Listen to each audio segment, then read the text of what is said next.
Hey guys, this is Following Lucha. We are the lore keepers of Lucha Underground. I am JC. I'm joined by... What up? It's me, Steven. The star of this show, okay? Exactly. And Steven, like I What's just up? mentioned, we are the lore keepers of Lucha Underground, and maybe last week we did keep the lore of Cartoon Network's Destroy, Build, Destroy. But Did we get some stuff wrong? No, of course not. Oh, okay. We're always Thank 100%. goodness. That was No. psych. Must No. really suck to be a psych fan listening to our psych episodes. Guys, we are authorities on everything that we talk about, okay? Everything we say you should take at face value, look no further than, and just accept as truth. Because we're journalists, we're truth tellers, and we're lore keepers. But the point is, last week we got a little distracted by Cartoon Network. This week we're back on track, okay? With more important things in life. Like wrestling, I guess. Lucha Underground. That would be the wrestling TV show. Hit. Everyone was watching, okay? And the episode in specific that we're looking at this week, Steven, is Season 1, Episode 23, called Fire in the Cosmos. And it aired on April 15th of 2015. Steven, what were you doing on April 15th of 2015? Well, it was April, right? So I was probably doing school stuff. Yo, You see, that was that's 15. fun. Or playing Splatoon or Smash Bros. A lot of Splatoon at the time. Like, there's no denying that. Dude, have you seen the new idols for Splatoon 3? No, man. I haven't. Dude, they're looked at so anything. ugly. They're so ugly, dude. Oh my gosh. I don't think I'm gonna be purchasing Splatoon 3 because I barely played Splatoon 2. It'd be an irresponsible me too. purchase. I bought that with the DLC for like a discount, and I never played them. No. Too. I played need one to a get lot though. the Mario Strikers game, the Mario Soccer game. I heard that was still. shit, actually. I don't care. I liked it on the GameCube. Okay. Yeah. Leave I like me Mario alone. Golf. No. Not the new one. Apparently, the new one sucks. Mario Golf is awesome. Sorry about that, man. I'm sorry about it. But either way, this is all irrelevant because we got to keep the lore of Fire in the Cosmos. Steven, does that title of the episode speak to you? Yeah. Because of the Transformer I want is called Cosmos. No! Steven, the Transformer that we spent half an hour looking at eBay before we started recording is called Cosmos. Yeah, his name is Cosmos. He's a little spaceship man. Wow, that's so cool. Isn't it also the He's name of the green fairy in Fairly Odd Parents? Yeah, that's Cosmo. Oh, Yes, at the end. Yeah, my yeah, bad. yeah. My bad. Very close, Yeah. very close. I like Damn, well, Wanda, that's exciting. I know. So the title does actually speak to you, Fire in the It Cosmos. does. Fire in the That's- Cosmos. I'm so fired up. I want to find this stupid toy. Walmart exclusive, I hear. That's devastating. One per case, man. No. Walmart exclusive. Not a good combo. No, well, this Aw. episode of Lucha Underground is for all. Find it over at archive.org, okay? Heck hey guys. yeah. Hey guys, Our they boys took at it off of archive.org. Tubi. I know. Honestly, we don't shout out archive.org enough, even though what they're doing is probably blatantly illegal. Is it illegal? I don't know how archive.org works. Because, like, own the rights, and it's right, not but in they the also have like, a public bunch domain. of like toy ROMs too, which I don't, not wrong, like games, Yeah. like emulations. I don't how is that's not legal, right? There's no way. But like it's No. like an organization, right? Like it's Well, funded. yeah, like it's something? an organization that's what's working toward like preserving art, preserving blah blah blah blah. But ideally, Right. only stuff that has the permission of the creator or is in the public domain is getting uploaded. You know? Yeah. Yeah. Makes no sense. Which I get don't it. think Chris DeJoseph signed off on Lucha Underground being up there, you know, or Robert Rodriguez. I just fear that might not be the case. But either way, we're very grateful for them uploading every episode, all the seasons, including Only Fire season in the one. Cosmos. It's not just season 1. I think it's only season 1 actually. No, we've discussed this before. You just don't know how to work the website. All the seasons are there. Is it actually? swear. Oh, is it like a Yeah. tab? Yeah. You just don't Oh. know what you're doing. Okay, there's a big difference. Don't put the. Oh, Why would wait. you try to slander archive.org like that? What? You said, Dude, oh there's so wait. much- Dude, there's so much stuff on archive.org. What am dude, I about Lucha waiting for? Underground. You said, oh wait. I found a tab called Lucha Underground. Like Steven. subject, like look up by subject. You can just look up Lucha Underground. But I'm telling you, they have the seasons. I don't think they have season 2. I only see season 1. We'll do this later. I'm right. You are wrong. This is This shades is an of off destroy, build, podcast destroy, discussion. destroy, build, destroy all over again. Okay, they weren't choosing how they were gonna blow up their own cars. You But fool! why? There's no point to blowing up someone else's car. You want more destruction, so use the parts. But oh my god, no, whatever. But that's also an off-podcast conversation, okay? Or you listen to last week's episode, guys, for the full context of this discussion. Exactly. Hey guys, go Wink, watch our wink, Destroy, nudge, Build, nudge. Destroy episode. Past 2 episodes, I really like that peak episode. Following Lucha. I liked the episode before where we talked about Shayna Baszler's street fight with the baseball bat. That one was you know? pretty awesome. She beats Yeah, up we gotta- civilians in that one. We got to keep the streak going, Steven. And we're going to do that with the recap of last week's episode, okay? Because Okay. this episode of Lucha Underground starts off by reminding us that Prince Puma needs a tag team for the Trios tournament, or needs 2 people, rather, to join him for the Trios tournament that Dario threw him in. And the people he found were Johnny Mundo and Sean Hernandez. And then Wow.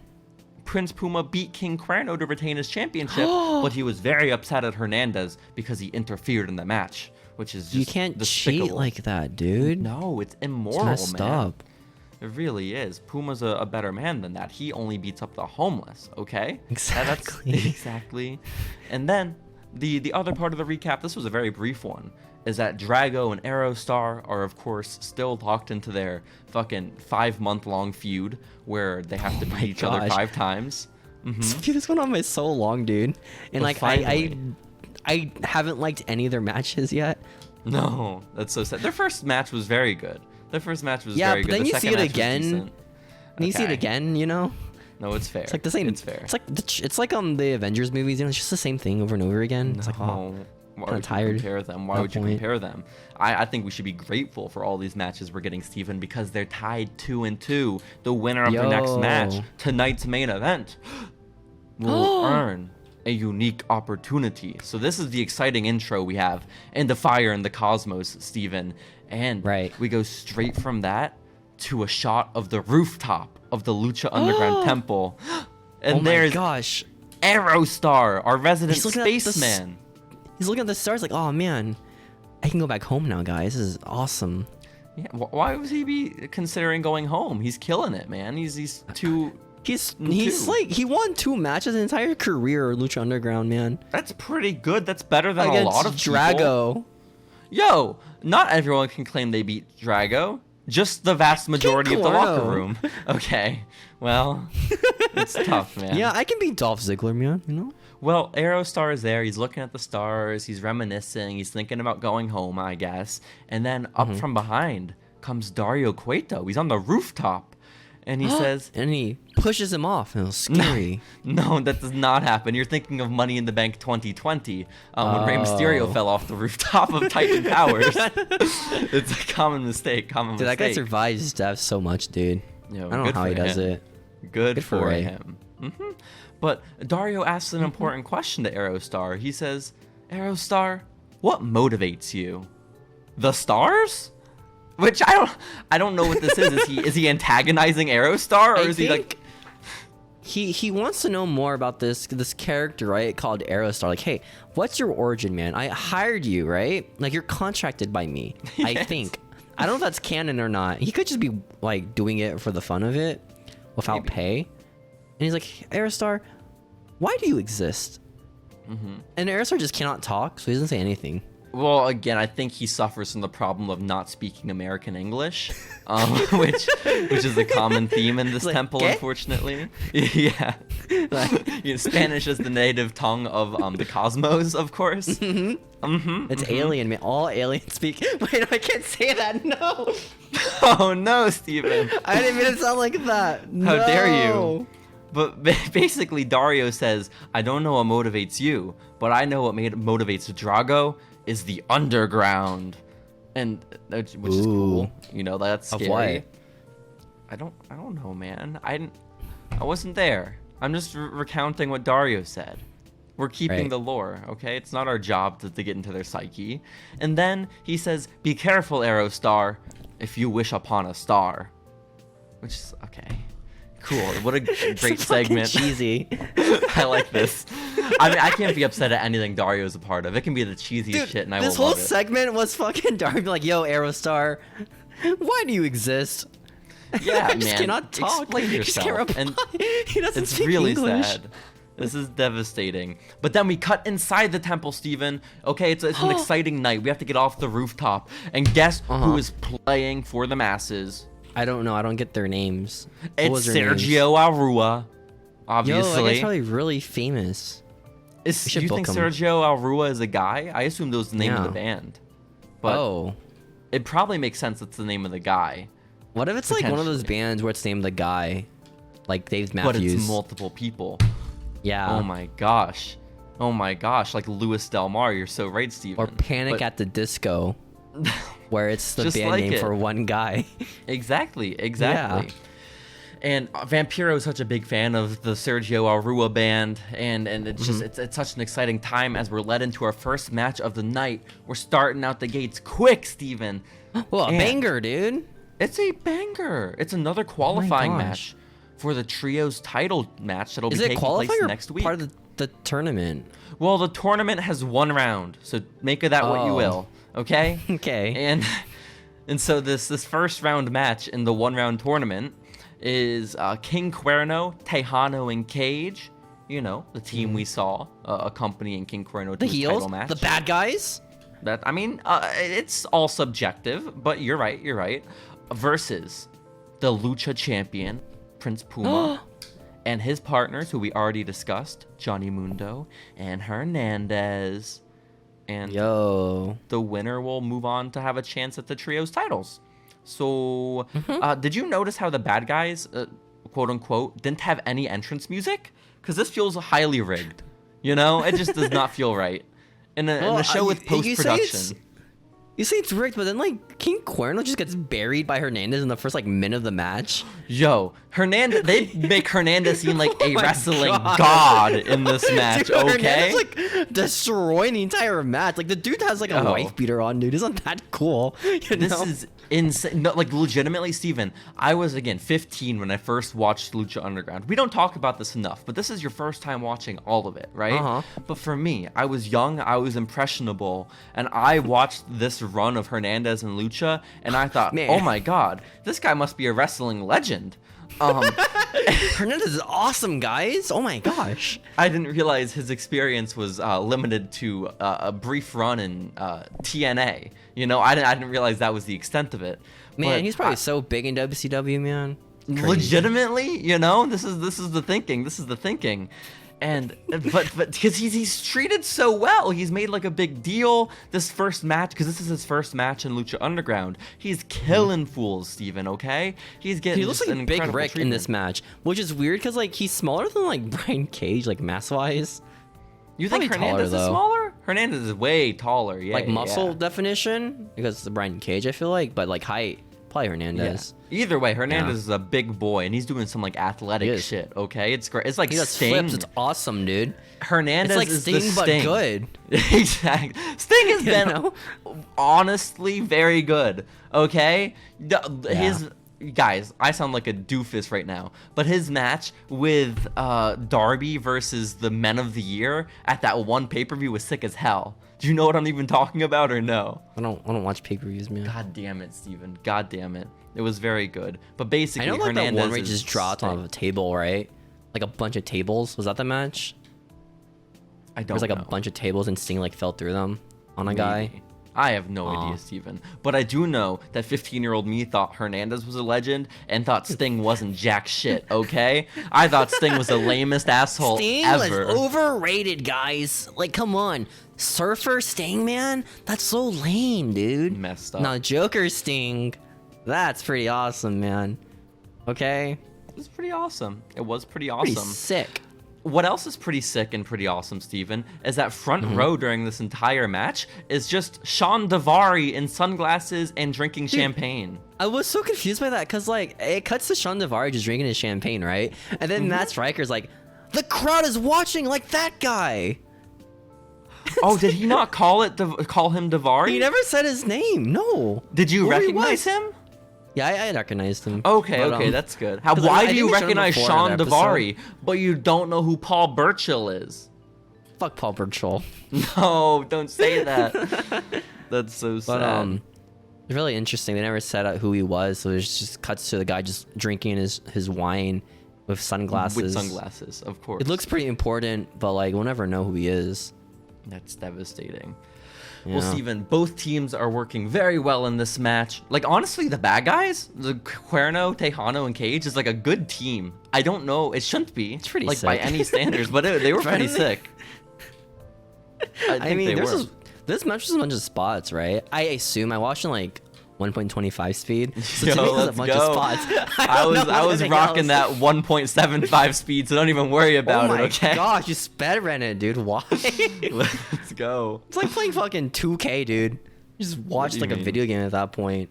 Ain't no way. Ain't no way. Well, either way, Steven, the match comes to an end after everyone on the good guy team hits tope con hillos to the outside, okay? Including Hernandez, who is a large man who shouldn't be able to do that. sick.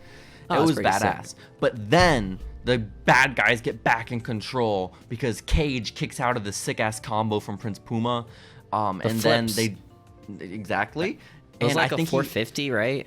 Or something like that? Yeah, it was like a Yeah, slingshot 450 after Hernandez and Mundo hit like their own moves. But basically, Tejano grabs a bull rope and smacks Puma in the face with it. And then King Cuerno hits him with the thrill of the hunt. And then, my gosh. Steven, the Lucha champion is pinned Oh my gosh. by King Cuerno. There's no bigger slap in the face, okay? You did this last week, King Cuerno? I know. This is Fucking messed loser. up. What a loser. And this is honestly to Hernandez's point, you know? Puma needed his interference last week. This is fucked up. Yeah. This is fucked up. It wasn't But an illegal move, you know? Like, it was pretty illegal. Hit by quite a bull illegal. rope. Quite illegal, but the champ is pinned, and moving on to the finals next week for the trios titles is Cuerno, Tejano, and Cage. But this isn't all, Steven, because Dario Cueto comes out from his office, and he is very happy, okay? He is so happy and issues congratulations to the bad guys.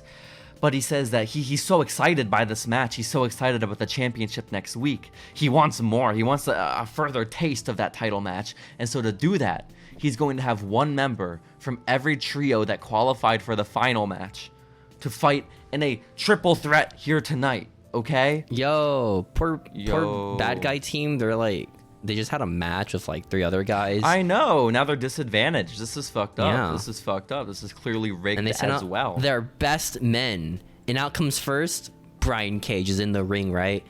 Well, he's already in the ring. Yeah. The best competitor of the 3, even though King Cuerno has more title matches than him and pinned the champion. It happens. Yeah, they decide But then- Cage is... Well, actually, to be fair, Steven, if we're going according to the lore, Matt Striker and Vampiro clarify that Cage was enthusiastic. He wanted to be in the triple threat match, Oh, okay? that's fair. That's so, he's the hungriest competitor, which is obvious, which But is then- clear. Out of the door comes the strongest member from Big Rick's posse. Oh my god. Not Big Rick. It's No. Mack, guys. He comes out. And The it's not really Mack. impressive looking. No, the Mack's the most never been impressive one looking who's guy? impressive looking. No, he's quite large in stature. A big man, but though. he's not built by any means. You know. Yeah. It's like But I would still be scared if I saw him, you know? Like you most would men. be Willie Mack. Yeah. No, he seems like such a nice guy, Willie Mack. What are you talking about? Looks like the a crowd Best loves Buy him. employee. Okay. Are you afraid of Best Buy employees generally, Steven? Yeah, man. Those Geek Squad guys, dude, they'll mess you up, man. No, You know, you want a refund on your computer? You don't have the I receipt think for this it? is Oh, I'm this sorry, is man. not limited to Best Buy employees. I think you're just scared of talking to service workers in general, Steven. Dude, You don't they're want to go scary, order your dude. food. Okay, I know you're when they get your food wrong, are you the people who be like, yo, you got my food wrong, dude? Okay, here, how about this? You give me the right food, and I'll tip you, okay? I'm not gonna tip shit. Just give me my right No, food. you don't tip, dude. You fucking If they monster, fuck up my dude. food, why would I tip them to fix my Dude. food? Dude, They'll they get pay their $2 regular an tip. hour, dude. They'll get their regular tip, but why would I take them Wow. extra for fucking up? Wow, dude, you don't tip, dude. Why would I tip them extra Messed for up. fucking up my food? No one does that. Nobody does that. You're messed up, dude. You're supposed to tip everybody who works in service. If I make I get to pay the like 2 hours mistake, an hour. if I make the mistake and I'm like, oh, I ordered the wrong thing. Oh, I didn't realize there was meat on this. Then like, sure, tip extra, right? but not because they put meat on it. What if it's not their fault? What if it's your fault for miscommunicating with them, dude? That's what I just said. If it is my fault, what then if yes. it's the chef's fault? Fuck Okay, what the if the chef. chef doesn't care? Fuck him. Do you not tip the waiter then? Is for the chef's fault? Yes. Why would you do this? You're a monster. Bad dude. service, okay? They should Dude, get you're better a monster. chefs. You probably don't Yeah, tip your whatever. Sonic employee, dude. Steven, just bear with me, okay? For 1 second, listen. You're telling me that if you go to a restaurant and they mess up your food, you're not involved. They messed it up, right? Yeah. You are going to say to the waiter or waitress, if you can please fix my food, I will tip you. No, That's I what still you tip said. anyways. What I usually do is like, hey, you got my order wrong, and then I tip them still. But you tip them extra, I'm saying. Or you tip them the regular amount. I tip them the same, 15%. Then that's what I'm saying. Why is there an argument happening here? Because you don't tip people, you monster. Okay, no, you're right. I don't. You're They a don't monster. deserve You probably it. don't Get tip a your better DoorDash job. driver. If you want more, I don't Whoa. use DoorDash. Have you seen the trend on TikTok? Or it's like this Starbucks employee complaining about their jobs, and everyone in the comments like, yo, just quit, dude. Simply get a better job. Like, what the fuck? Simply get a higher paying job. When Starbucks employees complain about their jobs, man, Honestly, of shut making the fuck drinks. up. Yeah. It's pretty obvious, even. But anyway, speaking of drinks, you know who comes out next in this match? The absolute snack of the night. Wait, how does this relate to drinks? Our boy. Dude, our boy, son of Havoc, comes out, dude. He's looking like a feisty man. Like a fight, like you could have said a tall glass of water. I would have accepted that, but he's not. He's not like tall a glass by of many milk, standards. dude. Look, oh, he really is. Oh my god. Oh my goodness. Steven, he really is. But that is the triple threat match. I thought that the finals for the trios tournament had more than 3 teams in it. I swear like 5 teams have qualified by now. I thought it was gonna be like a 6-fan match. I didn't know it was gonna be 9 men. Yeah, I didn't know it was just 3 teams that qualified. But the representatives are all here. It's Cage, it's Mack, it's Son of Havoc, and they are going to fight, Steven. Okay? They are going to fight. Vampiro starts the match by asking the very poignant question, what is Dario's fetish with all this weirdness? Oh my gosh. Cool. He just likes violence, you know? He's quite sexual. Well, it's not even like violence. Like, Son of Havoc isn't an especially violent man. You just described him as a glass of milk. You know? Like, well, I mean, Dario... to be fair, though, on his team, like, who's the scariest guy there, you know? Angelico. No, that guy's lame, I've watched dude. Angelico sexually assault people on television now for multiple weeks. I am terrified of that man. There are no women in this match, dude. He can't win. Who's to say he will only sexually assault women? Never beaten a man.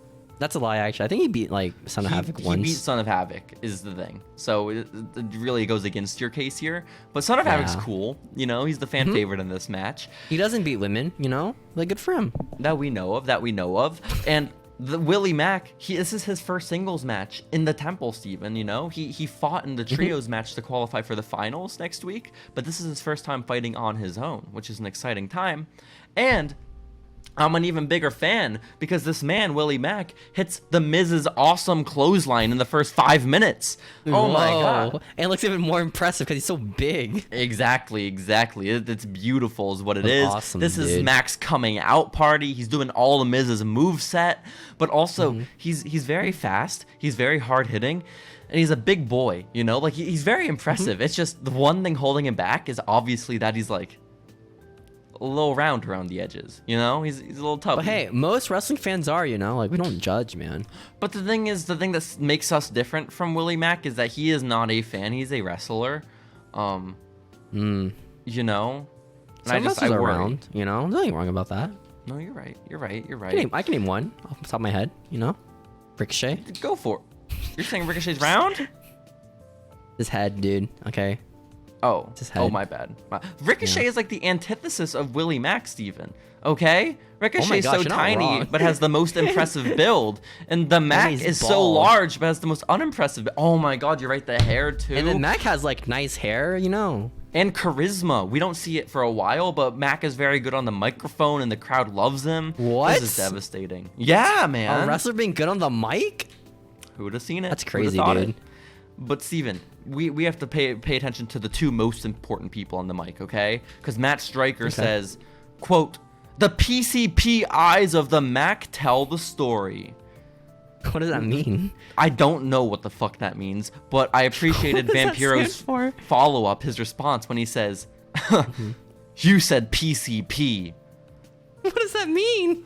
I think PCP is a drug. Like, I'm 99% certain about that. But, like, Yeah, it's a is he drug. saying that it looks like the Mack is high on PCP? It's a mind-altering drug that makes your nervous system change your mood. That's apparently. a lot of drugs. But so he is saying the Mack looks like he is high right Hallucinogen. now. Is what's happening. And It's like a Vampiro race thought that thing, was funny. You know? No, there's a lot of racial things. There's one part where Matt Stryker says, the Mack is a young Sweet Daddy Siki. And at first, I thought I misheard. I thought, because of one, I was watching on 1.75 speed. So All this information is processing in your mind, dude. So I slowed it down to 1x speed. I rewound it. And I listened, and I was trying to piece together the words. I was like, what the fuck is he saying? So I just wrote it down on my piece of paper, my notes phonetically, because I still didn't know what young Sweet Daddy Siki meant. And then I finally Googled it. Sweet Daddy Siki he's a man in his 80s, and he used to wrestle all across America and the territories, and was the first African-American man to challenge for the NWA title. But Yeah, that's pretty sick. he has no resemblance to Willie Mack minus their skin color. That's it. Their pigment. They're the pigment of their skin, Steven. So I don't know why Makes this sense. comparison was made. I googled Sweet Daddy Siki Willie Mack to see if there was any like personal connection, like maybe one was trained by the other or something like that. No. Is it like the Bearcat thing with Keith Lee, where it's like, no, Bearcat was a black wrestler, guys. Exactly okay? that. They're related, man. Okay. Well, Steven, we talked about it a while ago, that Brian Cage, you know that weird-ass move he always sets up for, but he never hits? The Weapon X? Well, he finally hit it this week for the first time. By the way, for a move. Oh my gosh. It is. It's a sick-looking move, too. It just takes forever to set up.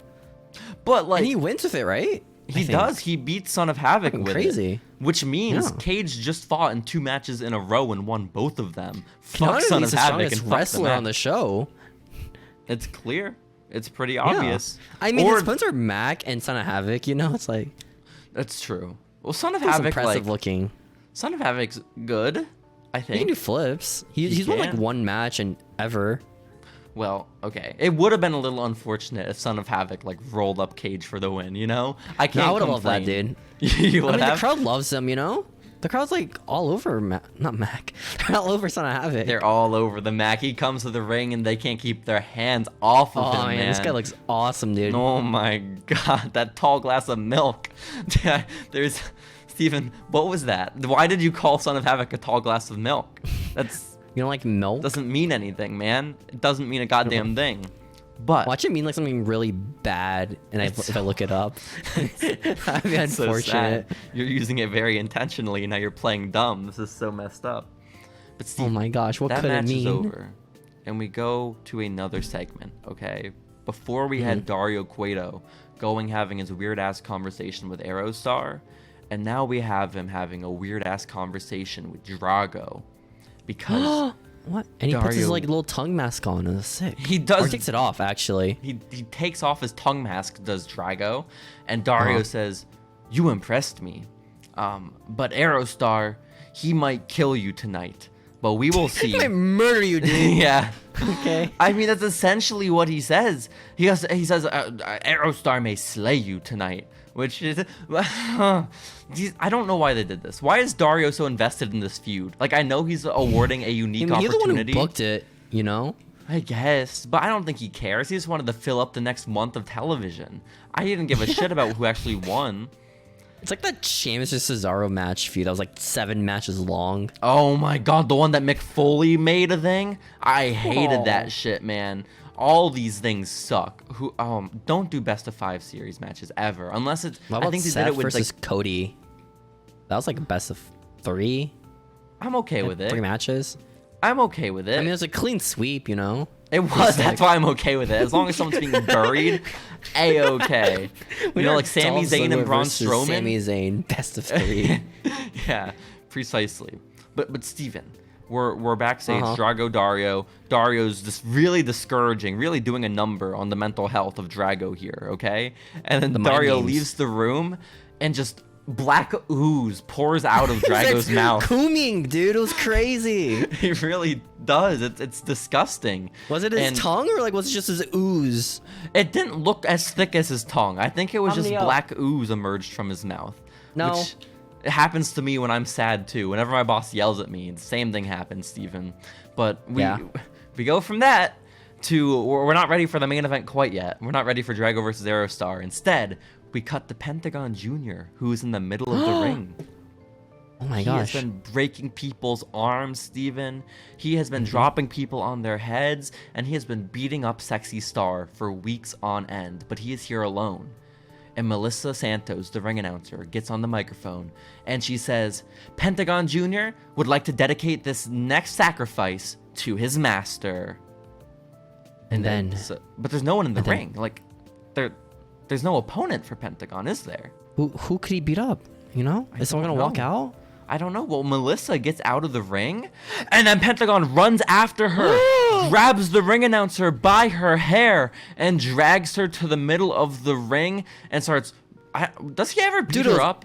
Awesome. No, he starts like shitting on her, dude. He does, right? He starts just like sandbagging Melissa Santos. It's awesome, man. It's fucking like Pentagon's anger against women, dude. It was great. Honestly, he's taking it all out. All of his anger towards Sexy Star is taken out on Melissa. I expected Matt Striker to be like, oh, this is awesome, dude. I love this. Well, Matt Striker has that weird history with his sister, remember? He always talks about getting in fights with his sister whenever there's a woman getting beat up. But Vampiro, actually, Steven, stands up at ringside from commentary, and he says, there's no way I'm going to take this dude. And it looks like he's about to interfere. Too much. Okay? This is crossing the line. You can't beat women. Before Vampiro, our ring announcer, our commentator can get into the ring to save the ring announcer, Sexy Star shows up, and she comes to the aid of Melissa, and the two women escape for the women. Sexy Star, by the way, wearing just a nude outfit.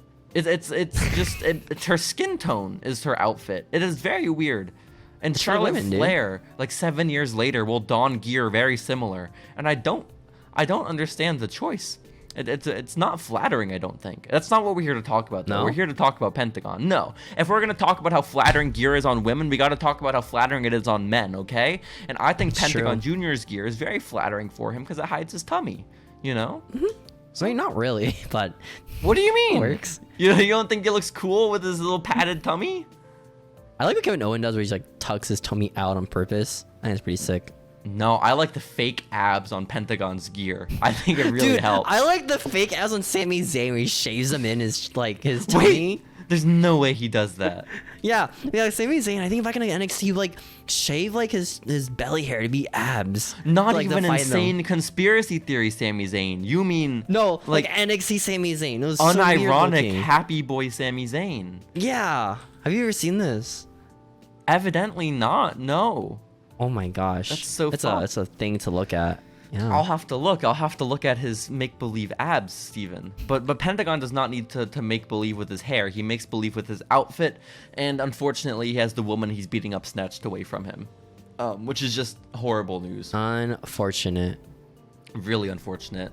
But we go from that, Steven. There's not much resolution there aside from Sexy Star yelling at Pentagon and saying, "You crossed the line." Which is like, okay, cool.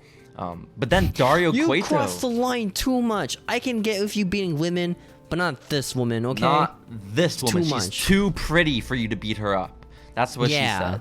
I agree. And I agree. But we go to commercial break, and we come back with Dario Cueto in the ring.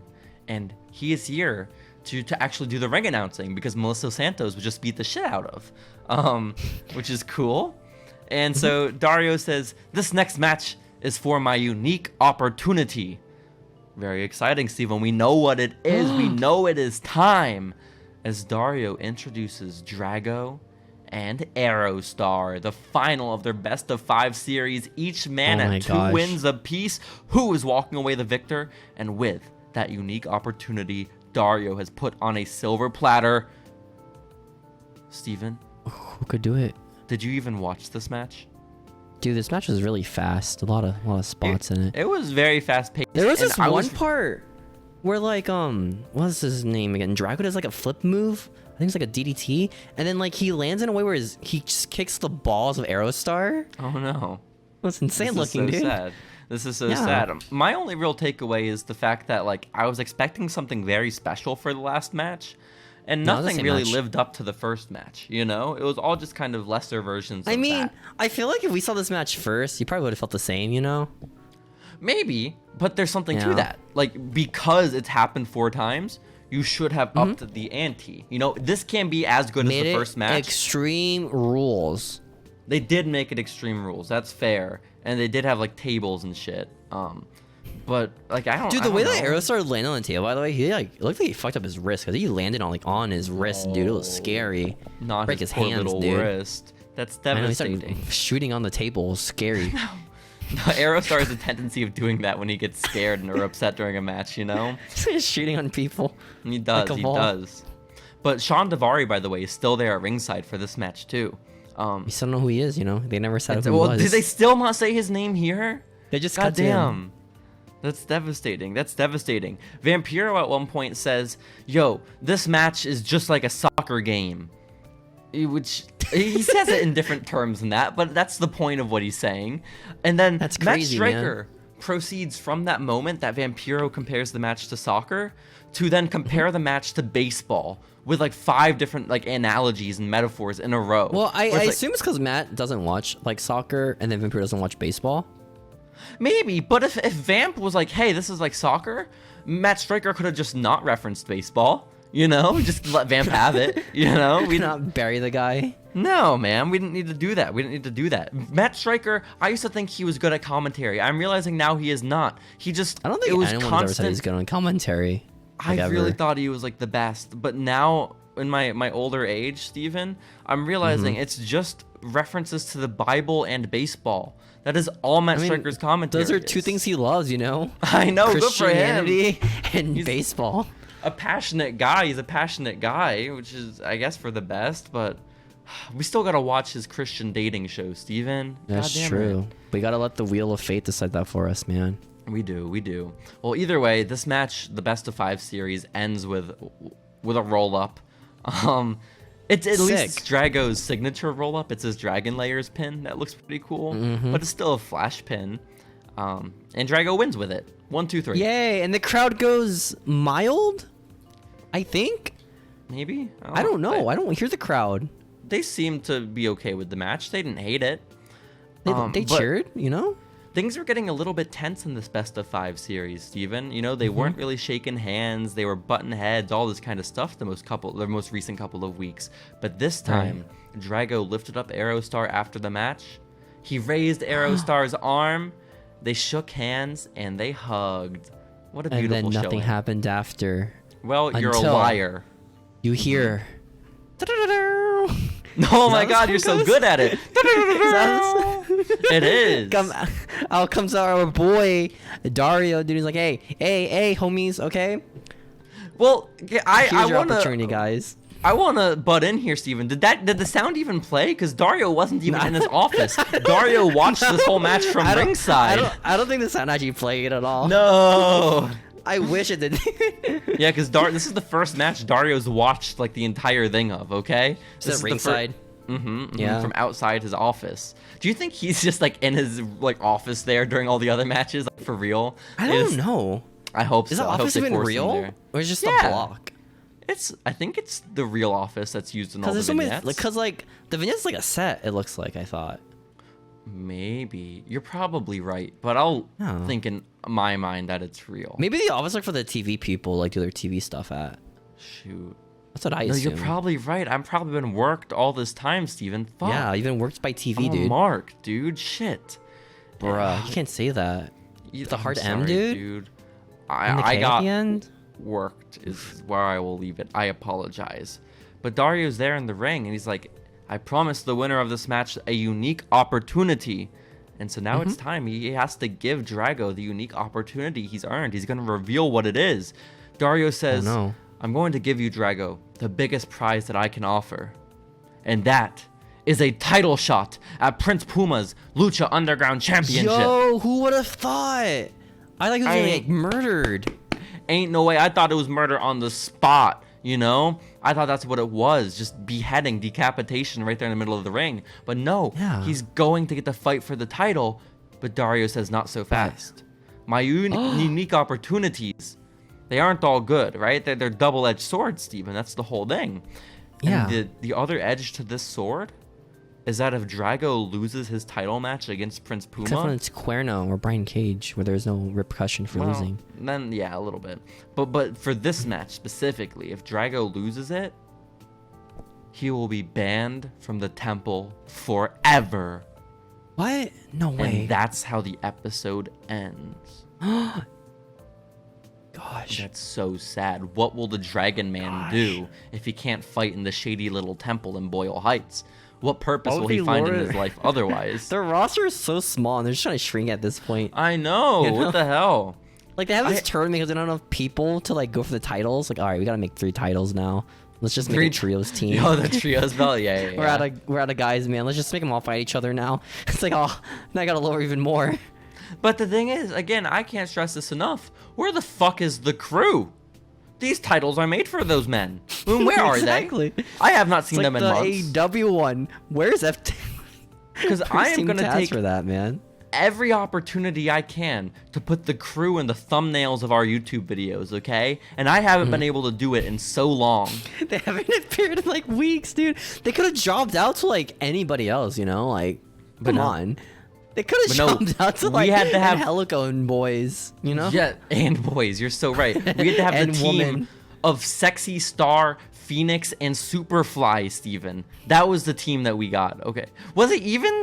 No, Ray Phoenix. It was Penta. It was You're Penta, right. yeah. God, we didn't need that. No, Penta Ray Phoenix was like doing another team, right? He was with Aerostar and Drago. Why was Aerostar and Drago and Phoenix a team? They're in a feud. Just have like the crew be for that. Like, Phoenix wasn't even like involved like in any capacity. Phoenix just got done beating up a literal dead man who eats rocks. Maybe it's like a union thing, you know? Maybe it's like a wrestling union stuff you don't understand. That makes sense. You have like certain laws and stuff, yeah. Given how Lucha Underground ended and the many contracts and lawsuits, I'm gonna go out on a limb and venture there was no union for these wrestlers, unfortunately. Yeah, there's no union in general in wrestling, right? Because they're all independent workers, so they can't. I don't think. Can they? I don't know. They're not unionized, no. And I don't know if how AEW works it. I don't think they're employees with AEW, but I can't see them also doing the independent contractor shit. I have no clue. I will be honest. But that's not our job to discuss because that's not Lucha Underground lore. We're the lore keepers of Lucha, and we just kept it, Steven. What were your thoughts on Fire in the Cosmos? Lore-wise, I gained nothing from this match. You know, I didn't learn anything new. I already knew Aerostar was from space, you know? I already knew Dragon. Actually, we did learn that Dragon Man can just ooze out of his mouth, I guess. You know what? That is pretty important. It won't really matter to them when he loses next week and we never see him ever again. But I learned that Hernandez is God in Lucha Underground. That's a pretty big takeaway. That's pretty cool. Yeah. That's pretty cool. Dude, that guy, like, I don't think he got any, like, I don't think he was taken down anytime soon in the match, right? Like, at all. Was he? I honestly don't think so, no. He was, which like, is sick as hell. Like, during the match, he was kind of, like, in control the entire time. Let's go. And he still lost. This is fucked up. Yeah. He tagged out. That was his mistake. Devastating. But either way, Steven. Oh, and then the final takeaway, too, is that the Mack is the Ricochet of Lucha Underground. No one else is the Ricochet of Lucha Underground. It is Willie Mack, of course. So not even Ricochet's Ricochet. No, of course not. But, Steven, that was episode 23 of Lucha Underground, April 15th of 2015. I think it's about time we switch on over to what else happened in wrestling during the airing of that episode. Are you ready for it? I'm so ready. Let's do it.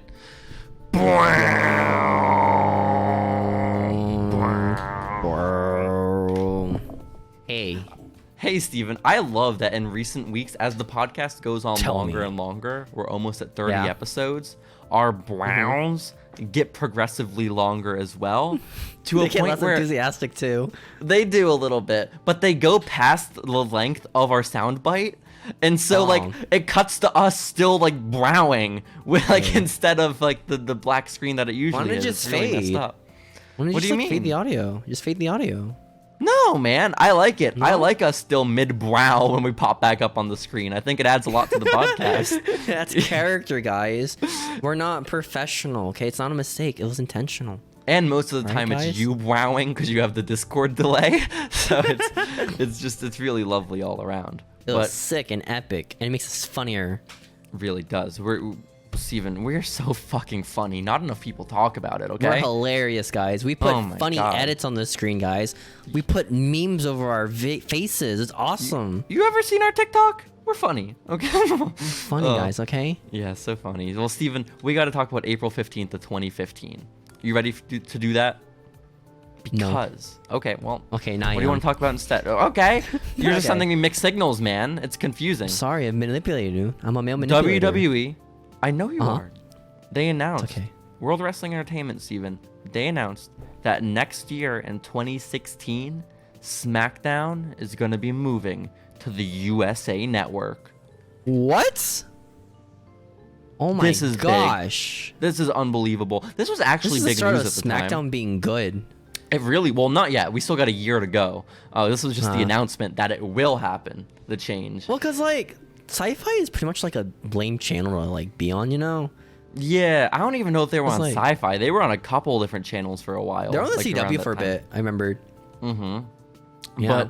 But they went back to Sci-Fi at one point, but I think they were on Sci-Fi prior to the USA move. But they are still on USA, obviously. How many years later? 7 years later? Shit. And they're doing really good now. They get like 2 million. They get more views than Raw, I think, now, right? For SmackDown. Yo, insane. I have no idea. Well, now it is on. Well, it's not. I lied. I don't know why I lied like that. It's not on USA anymore. It's on Fox. This? It's been on Fox for like 2.5 years. I'm a liar. I apologize. Shit, we just got exposed for not watching wrestling, dude. God damn it. I did watch wrestling when the draft happened, like when the Fox move happened, and that draft was the worst thing ever because I love the 2016 draft with a passion. God damn it, woo! The Kalisto moment on the post show on the WWE Network, amazing. Finn Balor being drafted. I don't think it was number 1, but he was first round. Like John Moxley was round 1 or 3. Oh, I think Seth was round 2, I think, if I remember correctly. No. Seth and Dean were the first 2 picks overall. Because Dean went Finn to SmackDown. was next, yeah. Because it was before they did the stupid shit of, like, you have pools to pick from for each round. It was just like, no, here's the roster. No. Pick who you want, you know? I mean, pools make sense, right? Like, because they want to, like, have, like, limits on, No, they don't make sense. They make sense in wrestling because you want to protect people and you don't want someone like Edge getting drafted 25th, you know? But if in reality, that's probably what would happen. So dude, we do little pools. And you have like Charlotte Flair like on round 6, but then Ricochet's like round 2. Hell like, yeah. Let's go.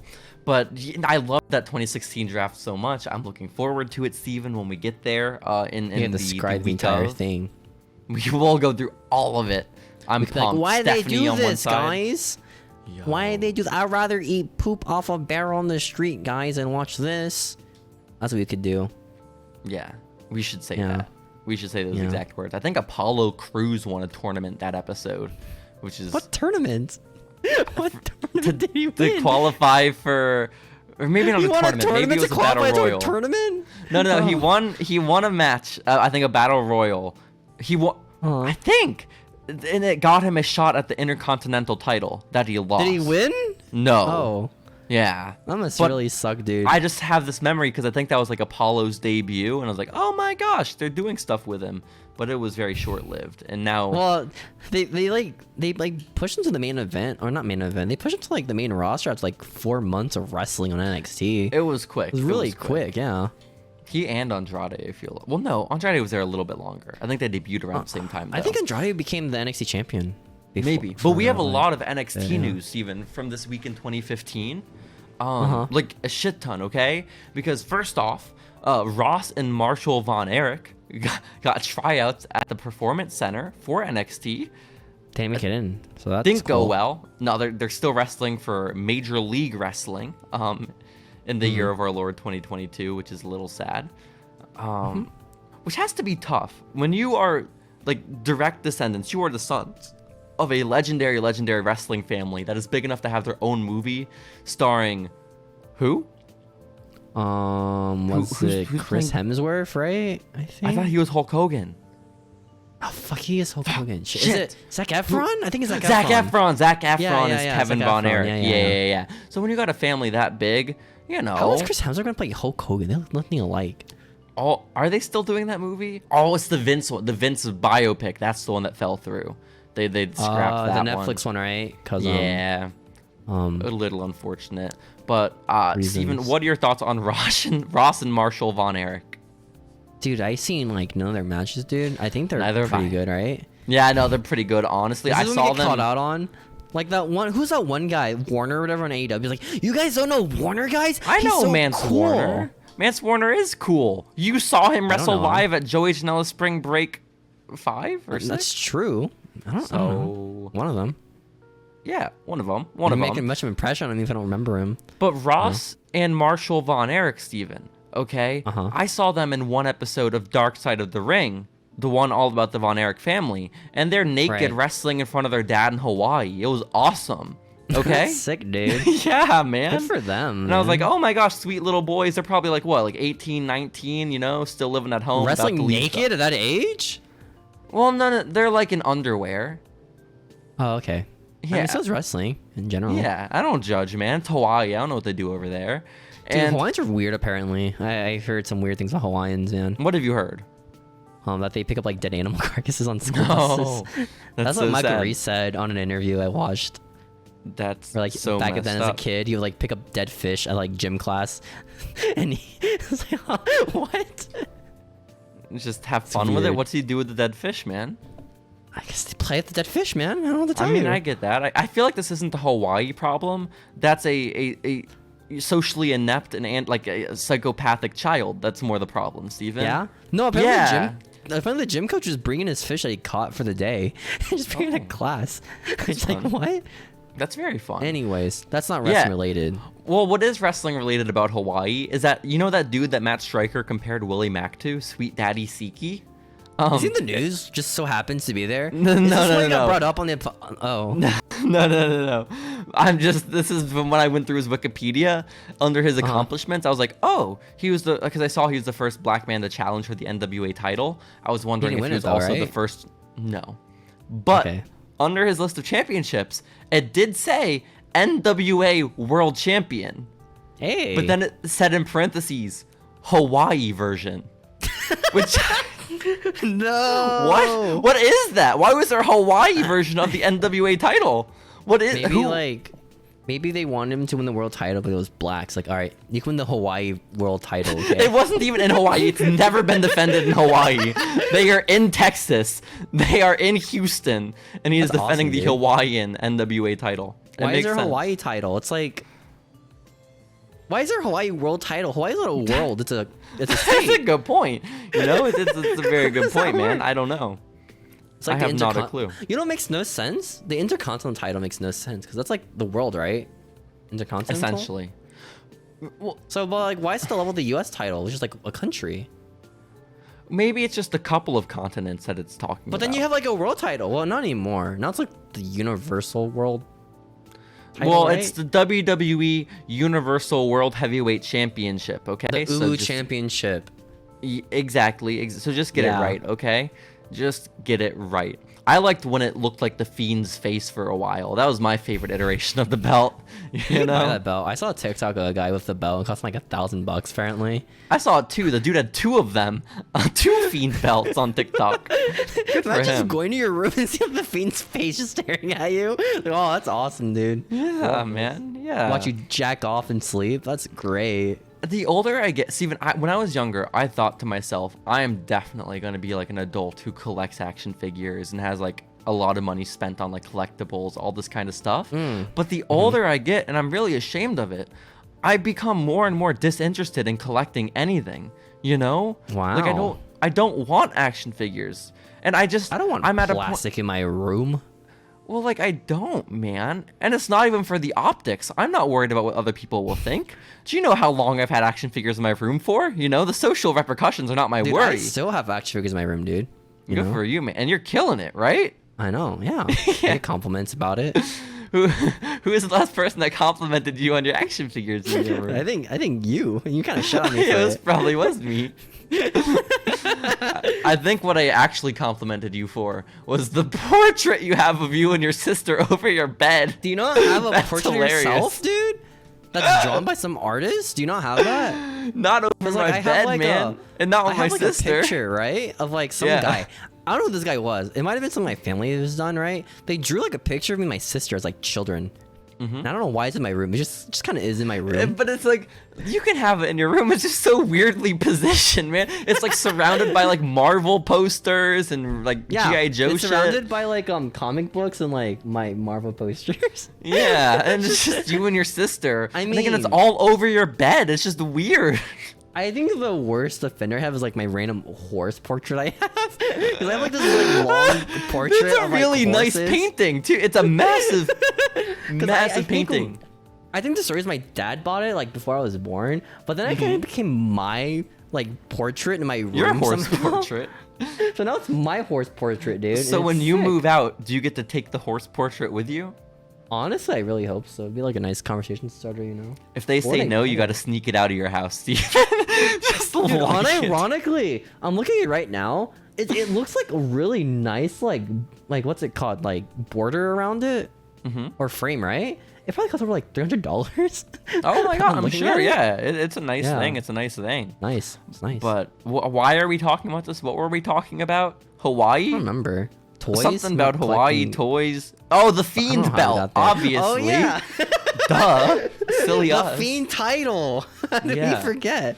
What's it? The things I have in my room right now, and I feel like they're gonna come down soon because I'm getting tired of them. Is I have like 6 action figures over there on the wall, right? And the middle of all them is a Pentagon Jr. T-shirt I got where it's all gold sequins. Okay. Why'd you hang that up? Because it's not. I don't have it hung up like a T-shirt. I have it folded in so it looks like just like a poster essentially. Because it looks sick as hell, you know. Those old I know what you Pentagon mean. shirts were awesome. And then Like on next a to it canvas, all, right? above my little tattoo setup, I have a inbox 2-pack of sorry, it says special edition action figure. It's a 2-pack of Hollywood Hulk Hogan and Dennis Rodman, and I'm very Wow. proud of it. It's awesome. Why do you own Dennis that? Rodman has yellow hair and sunglasses. He's crazy. That's pretty sick, It's man. sick. Congrats. Thank you so much. Thank you so much. But other than this, I don't have the Fiend belt, sadly. I apologize, guys. Do you I'll have to collect become- belts? Would you ever buy a wrestling belt? I feel like that just takes so much room. You know? I think I've mentioned it to you before that I used to want one when I went to Access all the time because I wanted people to sign like a white Intercontinental title because I thought it looked nice for the signatures. Yeah. But Yeah. alas, my father never spared the $400+ to get me a replica title. Shame on him. He got you $400+ on like little men, you know? No, my God, so much more than that, man. So much more. Oh. Oh my God. But either way, we have more NXT news from 2015 because Dana Brooke has made her debut on NXT No way. TV. Did she do a cartwheel? She may have. I know she beat Blue Pants, so No, Blue probably a Pants? cartwheel. It was in fact Blue Pants with the Oh my not Orange gosh. Cassidy. What's that dude's name? Big Cass, the Big Cass theme song, Steven. You know what I'm talking about, right? What? Yeah, Big her Cass. song. Big thought Cass Blue sang Pants her had her theme own song. song.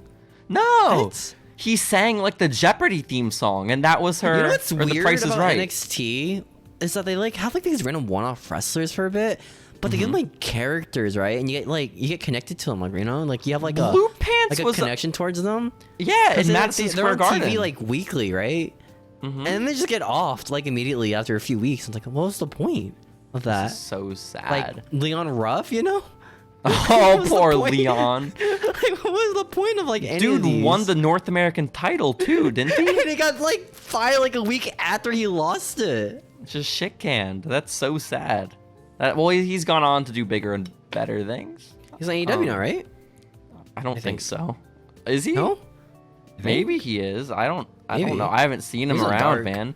Dark Elevation, hanging out with Tony and Mark Henry. That's awesome, man. That's badass. But another debut, Steven. Non-NXT television, but at the NXT live events in Florida. Dasha Curie has made her NXT debut. Who is that? You don't know who Dasha is? No. She goes on to become backstage correspondent and ring announcer, Dasha Fuentes. And she's the Spanish commentator now for AEW.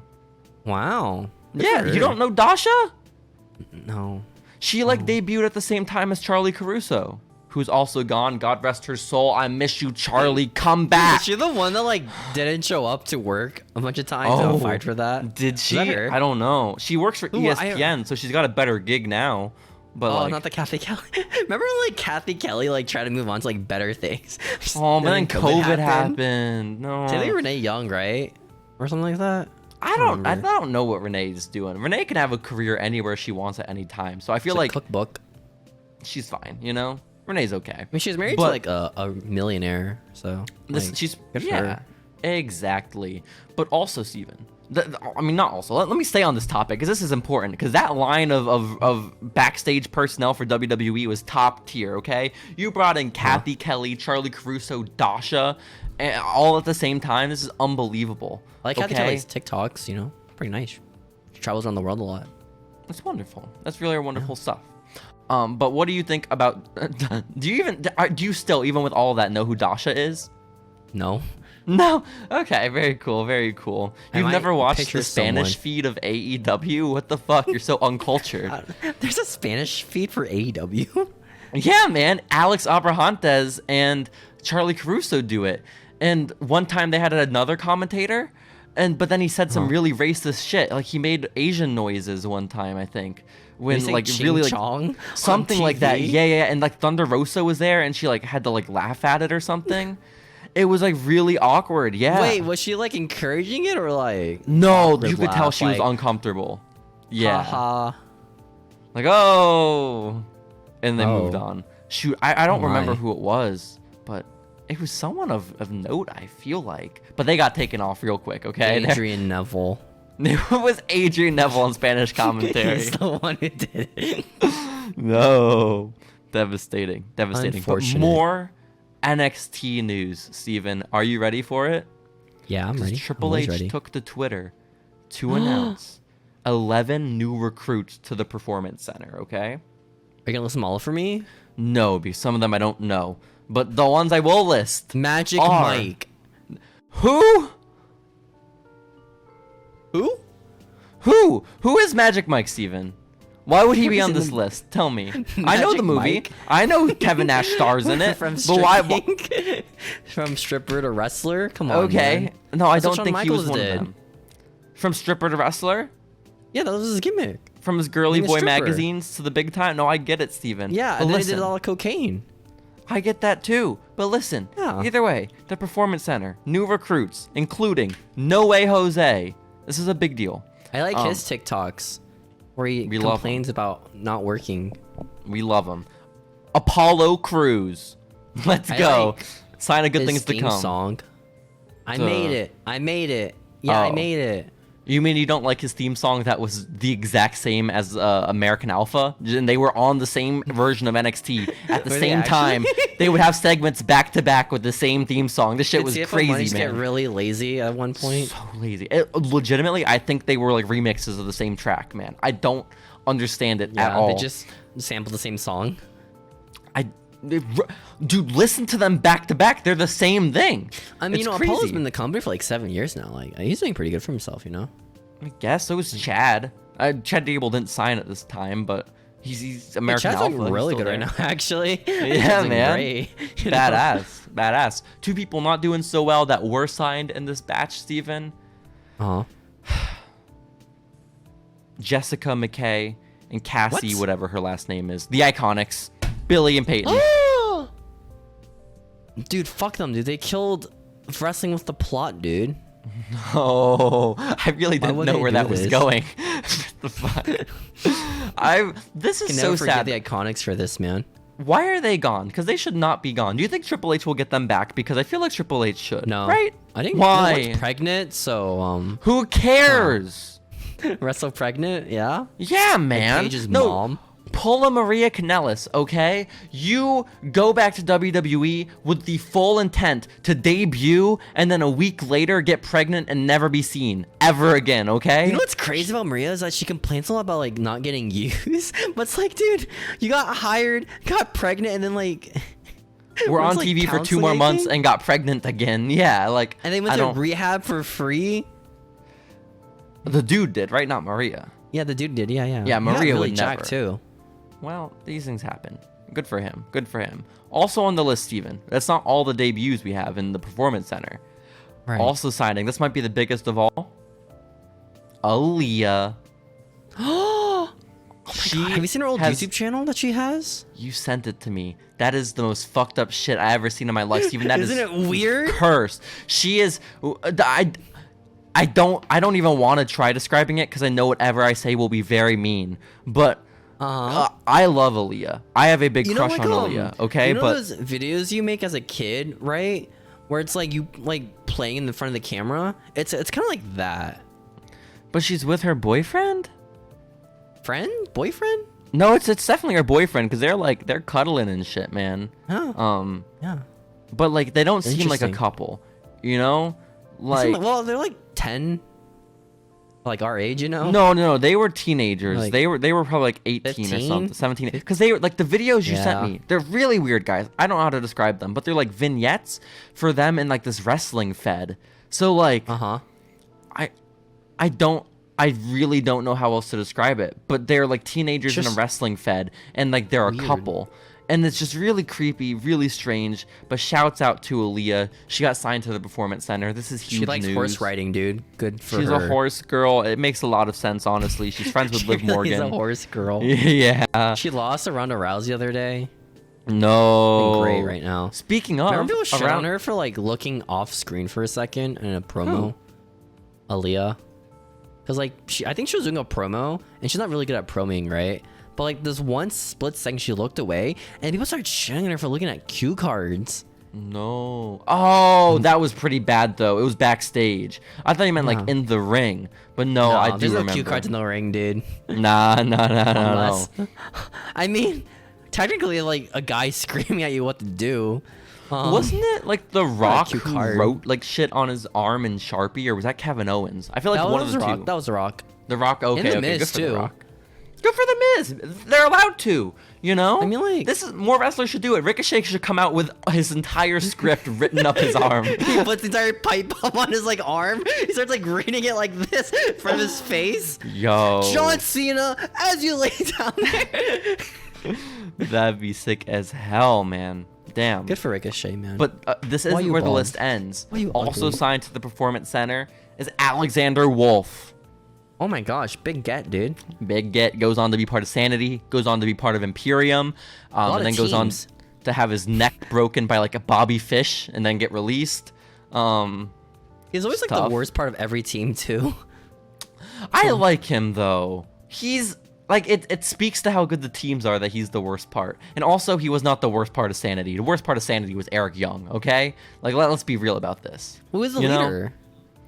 Yes, I mean, he like, was. when you're Shawn Michaels of the group is like Nikki Ash. I love Nikki Cross in Sanity. I was pissed for years that they didn't have her use that gimmick on the main roster, man. Dude, I love her song. Her song was sick because like each I member s- had like their own unique theme song. Yeah, their own like the cool. They had like the Hornswoggle version of it for Big Damo. It was awesome, man. For Killian Dane, it was sick. But Oh man, Killian Dane got fired. He's probably returning too, right? I assume. No, maybe I could see him coming Yeah. back. Yeah, but Nikki Cross, she had such a big impact on me with that run in NXT because I still only call Bianca Belair Bianca because I thought it was fun how Nikki Cross used to pronounce it as Bianca. Bianca. Yeah, man, because she's Scottish and weird. It's awesome. Scottish people are weird. They are. They are. Like but Dar. I like how their whole gimmick is just being really Scottish and just saying stuff weird. Alicia, oh my god, the Alicia Fox gimmick, that's awesome, Steven. They should bring that back. Even though Alicia is nowhere around, they really should. Is Bring back the Noam tatted Alicia Fox? Noam Dar's? He's still on NXT UK, but I don't know if that exists anymore. At this I was point. gonna ask. Well, we can get to that in a little bit, Steven. But we got more 2015 news, and that is that the final signee to the Performance Center is none other than Montez Ford. Yo, actual I know. big get. Yeah, Legit. I didn't. He's like really. He's probably like the most athletic guy in the group, right? I assume. Well, he's more athletic than No Way Jose and Alexander Wolf. Apollo Crews may legitimately be more athletic. I don't know. Well, Apollo Crews is fucking nutty, dude. That guy is like insane. Yeah, they're both pretty insane. But with Montez, Steven, I was able to look at the photo of all the recruits, and I recognized all of them, right? Like, for the most part. Like, the ones that I would recognize that went on to be people, I knew. Right. But Montez, I didn't know until I Googled his shoot name, because it was on the list. And it's like no. Kenneth Crawford or something like that. Because a pretty good name, actually. dude was thick as fuck and had a big bushy beard. Didn't look anything like him now. Yeah, it's crazy. Uh-huh. They look cooler back then? No, he really did not.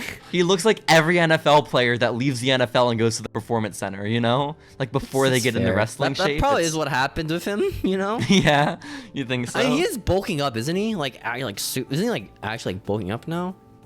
I think at this point he is, but he was like that the main event skinny, push he's getting. Skinny, lean guy for the longest time, you know? It's peak Montez. Peak good one. Montez Ford. I think so. But that is all Dawkins, dude. I'm scared for that guy. You want to know what Angelo is doing in this week in NXT, Steven? Is he doing the nerd gimmick? Is he doing the nerdy man gimmick? No? He's doing an amateur wrestling gimmick, and he's teaming up with Sawyer Fulton, who is most famous for his briefly lived time in Sanity before being replaced by Killian Dane and being released. What does it mean Sanity members that just don't exist? Don't know, man. What the fuck is this group, dude? These two, Sawyer Fulton and Angelo Dawkins, teamed up to fight the team of Enzo and Cass, accompanied by Carmella. And this is peak Enzo and Cass, and not Carmella, but Carmella. She's hot as hell. Who's also the Shawn Michaels of the group, you know? Oh, she really is, though. It's crazy.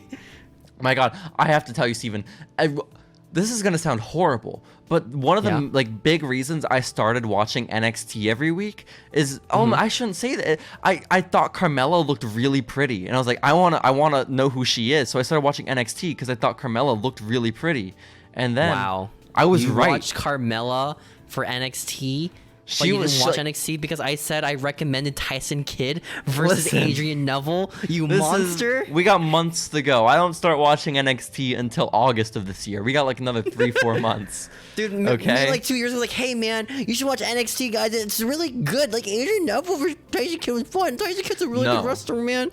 And they're like, no. You should have told me. I watched it. It was shit. Carmella though, Listen, if you told me there was a former LA Lakers cheerleader on their team and her name was Carmella, I would have been watching from day one, Steven. This was where you went wrong. You didn't pitch it well enough, okay?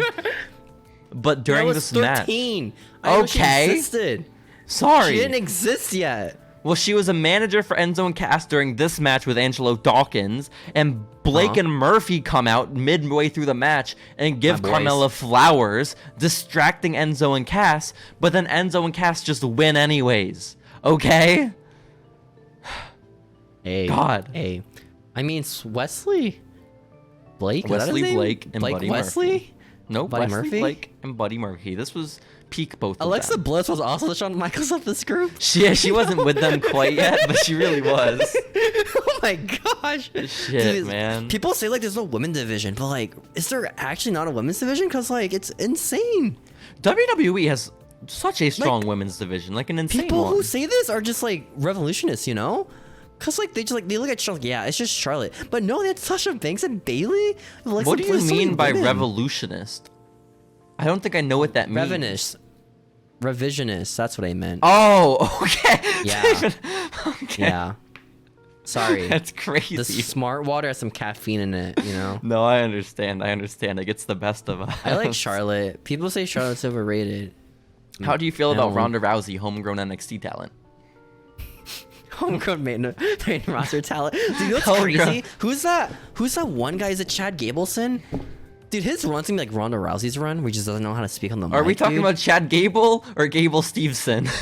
Oh, Gable Steveson, I'm sorry. Okay. There's so many names in wrestling, it just confuses me. I think the one that gets me the most, like Cora Jade and Jade Cargill or whatever. Like that Jade one Cargill? always gets me. Yeah, that one. That one always gets me, dude. I'm sorry, man, but listen, there's many good words. news. I think there's a very bright future in store for Gable Steveson because there was a big news story this week. What was allegations? Sorry to skip. No, we don't talk about those apparently. Okay. But I'm gonna skip ahead from 2015 just a little bit here because it was announced that Gable Steveson is now training with a wrestling legend, Steven. Okay. He's guaranteed. He's destined for greatness. If you were to choose one wrestler in the world to train you, Steven, to build you from the ground up, who would you want that to be? Well, what kind of wrestler am I? Like my physique.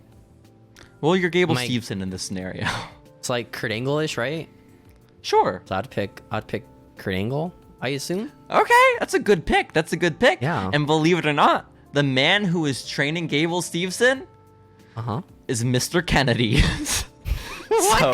So that's cool. Anderson? Oh my god. Yeah, Mr. Anderson, That's man. crazy. He's I remember famous when he won for the TNA World Title, right? Yeah. And then he did a WWE bad promo after, like, they didn't even let me chew gum. He starts smacking on gum in the ring. No. It's such a stupid promo because he won the Jeff Hardy purple title. Wow, that's so fucked up. I think he's destined for greatness, though, Gable Steveson, because, of course, he will be allowed to chew gum. It'll be encouraged. It's great news. But also, Mr. Kennedy is the man who trained Hornswoggle, okay? So, like, let's not sleep on him. Is Kennedy, like low-key, like, the best wrestler ever? Mr. Kennedy? I think you so, know what's man. crazy is, like, this alternate universe where he never gets injured. He's just, like, the main event, you know? Except he wouldn't have been. Like, I think maybe that was a plan. But, like, if he gets there, he kills the company. Okay? Like, there's no way. He was supposed to win the world title at one point. Or 2 points. But then he gets injured every time he gets, like, matches won. Why were they pushing Mr. Kennedy, like, every time they had the chance to?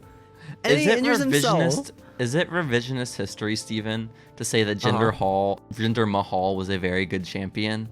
Am I just like making shit up? Okay, I think people only shout on it because they didn't like Jinder as like a guy, you know? It was also crazy as fuck that he went from losing every match he's ever been a part of to beating Randy Orton. I remember when he became champion, I was like actually excited because like it's fucking so stupid, you know? That Jinder won. And then they did fun stuff. Can't hinder the Jinder, dude. You really can't. You really can. I think it's because he buried Shinsuke. I think that's why people didn't like the run. I think that's legit it. That would make sense. Shinsuke That makes sense, never recovered, by the way.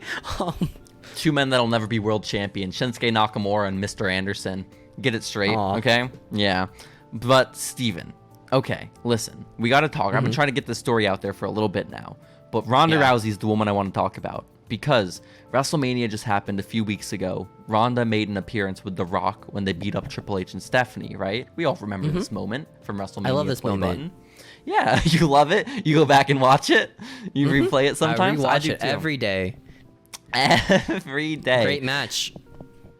Well, it wasn't. It was a segment on WrestleMania. Great segment. Yep.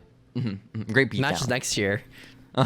Well, no, her match is like 5 years later, but we'll get there too. But the point is, they were rumoring. We'll get there. It's confirmed, quote unquote, according to the Wrestling Observer, that both parties have an understanding that at WrestleMania 32 in Dallas, there will be a one-on-one match between Stephanie McMahon and Ronda Rousey. Wow. Which I don't think a good match at all. I don't think that happened, Steven, which is a little sad. What is this What is this history shit, dude? I know, man. This honestly happened. This is so fucked up. One thing I think we can all agree on about wrestling history and the wrestling lore is that TNA didn't pay their talent. Isn't that right, Steven? What? Does that still happen? Oh, I don't know if it's still happening, but apparently in 2015, those paychecks were bouncing, okay? Again, they were being paid out for a little bit. And then they went to Spike, and then they stopped being paid, and then they went to Destination USA, and then they started getting paid again, but now they're on Destination USA, and they're not getting paid anymore. Very sad.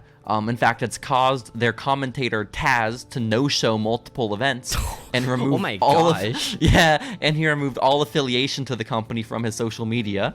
So that's unfortunate. You know what's crazy about TNA is What's that whenever you look up at Cody Rhodes like segment they have like re-uploaded on YouTube, they don't own the rights to his song. No. They have to like turn the speed up and like tone of the song to be really high pitch. No, they don't. Cody's just walking really fast down the aisle. That's actually what happens. That's so fucked up, man. Why would they do that? Why not just dub the theme? Dub it in like a royalty free, like the network. I don't know, man. Can't They be need that that hard. commentary, you know? They need the speed up commentary. So messed It's up. like on those YouTube videos where it's like a corner of a video, right? And it's like sped up and high pitched to avoid copyright. What know is what I'm that talking called? Something core. Not cotton core, not Night core? cottage core. Night core. Dude, Cody oh my wrote the God. entrance night core version. Dude, I remember in That's middle awesome. school, right? I didn't know what Nightcore was at the time. I just thought it sounded really cool. So I remember this one kid asking me, hey, little Steven, what's your favorite genre? What kind of music do you listen to, right? What's your favorite You band? didn't say. You didn't And say I it, said, Steven. I listen to Nightcore. No, you didn't. Oh. The thing was, I didn't know what Nightcore was at the time. I thought it was like some hardcore band, right? Because it sounds like edgy. And the guy's like, that sounds cool. I might listen to it later. Who was it? Do I know this person? I don't think you know this guy. Oh but my god, that's devastating. Shit, That's- Steven. Well, yeah. That's when I- you should start, man. You can't be a when I poser. You outed gotta start myself. listening to Nightcore, man. Like, what the fuck? You know Nightcore's is- pretty popular on TikTok? That's see, we gotta get in. This Like, is it's still a thing. That's crazy to me because this was like 10 years ago, right? At this point. We were still talking about it, which is like insane. Yeah. You know? Yeah, maybe that's how we return to relevancy on TikTok, Steven. We start playing to that Nightcore fan base, you know? Yeah. We can fast forward any song. We can start reacting to matches too, you know? Great. No. Well, we just do Nightcore versions of wrestling themes. Do people do Right. that? Because we could. We could. I mean, there's an audience, you know? I just want a Nightcore Jonathan Coachman's theme song. That's all I want to do, man. That's what I want, man. I would use my power for evil. It's really sad. But what I Anything else love happened especially this week. Yeah. Yes, because with the Destination USA network hosting TNA at the time and everyone being upset, Taz no showing, my favorite part of that entire story is that Destination America is simultaneously pissed at TNA because they are at the moment in 2015 airing a bunch of shows that they taped in the UK. And Destination America is like, guys, this doesn't match our brand. Guys, we can't air our shit from the channel UK. has the word America in it, guys. You had one job. People flipping the channels are gonna be so confused. And so, Oh, and my, what fucking British wrestling, man, beans and toast, right? It's like, guys, this ain't American enough, guys. Come on, we want Hulk Hogan, okay? We don't want do. British Hogan. I don't know who the No. British version of Hogan is. exactly, man. We didn't Is there a come British here. version of Hogan? I'm sure they're definitely, because the UK, they used to have all that shit, like fake Undertaker, fake Razor Ramon. Like Pete Dunne talks British about it when like, Taker. Oh, man, my name is Undertaker, man. I'm gonna fucking bury you. Exactly. 69 you, eh? I think it was Pete Dunne. I listened to it. In, this is like in like 2017. I listened to this. So it was a while ago. But Pete Dunne was saying like his first ever time wrestling. They would like do these like summer programs, like these camps where they would go wrestle, or maybe it was like a cruise or some shit. But like the main event on like all the shows were these knockoff WWF wrestlers that they could put on their advertisements when it wasn't the real Undertaker. It was just a dude. Undertaker is here, guys. And it's like some bloke. Some bloke is right, Steven. That's exactly what it was. It's so sad, dude. It's so We still have sad. that here. We have that in America too, don't we? Like Who do we have? WF Who are our fake cosplayers ones? wrestling. A lot of Hogan ones, I assume, right? Maybe. Or Flair maybe ones. so. Maybe Yeah. so. I like when big wrestling companies do it. You know, we get Axelmania. And what was the other one? Was Damian Sandow Macho Man? That was badass, dude. Mandial? What? No. They didn't call Isn't, him like- Mandow, did they? Isn't Macho Mandow? Oh, Ezekiel's they thing may have. looking like Ultimate Warrior, or is he just looks like Ultimate Warrior? Well, I think they said Ezekiel is going to become a thing because Elias looked too much like Macho Man, and then they unintentionally made him look too much like Ultimate Warrior. You know? Yeah, it was just a really... remember when people were like rumoring about like, hey guys, they're gonna do Ezekiel meeting with what's his name again? Elias, right? Next week, guys, right? Mm-hmm. You know what they're gonna bring back? They might be bringing back Damien Sandow, guys. It might be happening. But then when you look up what Damien Sandow looks like... What does Damien look like now? Look like now? Yeah. A lot bigger now. So what? Elias is a big guy.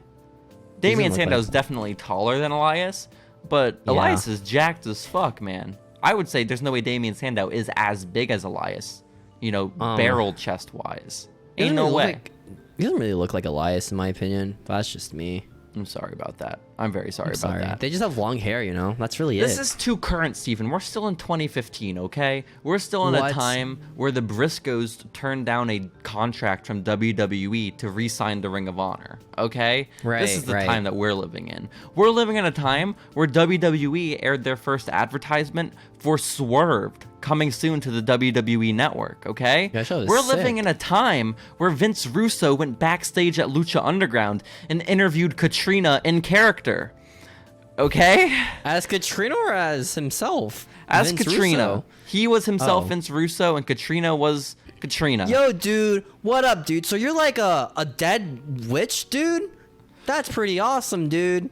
It went a lot like that, and he also kept trying to get her to lick him. And she wasn't doing it, okay? It was just like he only asked questions about her lick and licking people and the effect that her licking people has on them. And it was just so obvious this man wanted to be licked by the woman. And I don't blame him, but be more subtle about it, you know? Come on, dude. Vince, he's just not as handsome as Vince Russo. I do. That was a great cameo, guys. I bought a cameo for JC, right? I got a job, right? And immediately was like, all right, time to spend some $50 on Vince Russo cameos. It was a stupid expense, is what it was. I thought you paid $20. You did not. You paid over double that. Just dumb. I told Vince, hey, Vince Russo, you should tell him that he was dumb for going to journalism school for becoming a wrestling commentator, right? And then hating wrestling afterwards. And then Vince was like, yo, I got you, man. You're fucking stupid. That guy is awesome for doing that, okay? Yeah, no, Vince Russo loved me, man. So shut the fuck up.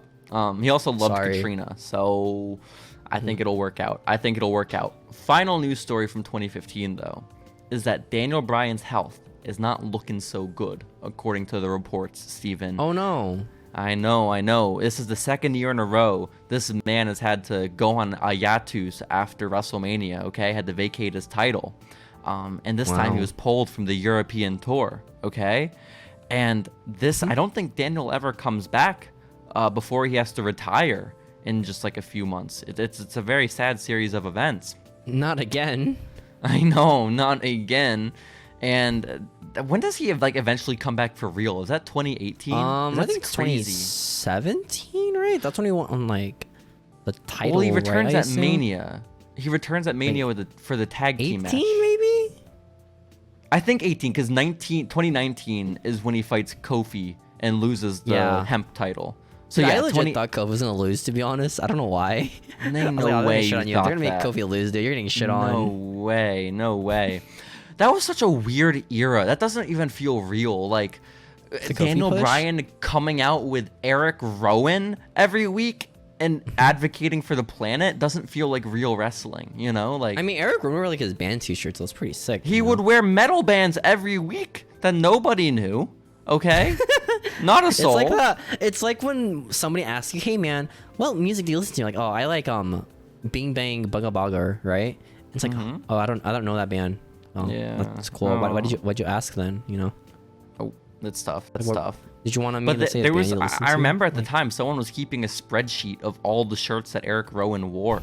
It's like, no, it's not that special, guys. Like, it's okay. Hey, we can stop. You know what's cool? Austin Aries and his bananas. That's very cool. Right? What are you talking? Cooler than Eric Rowan and his band t-shirts? Ain't no way. Yeah, he brings bananas out. It's awesome. But Eric Rowan would have his arms everywhere, okay? He didn't have sleeves. That's crazy shit.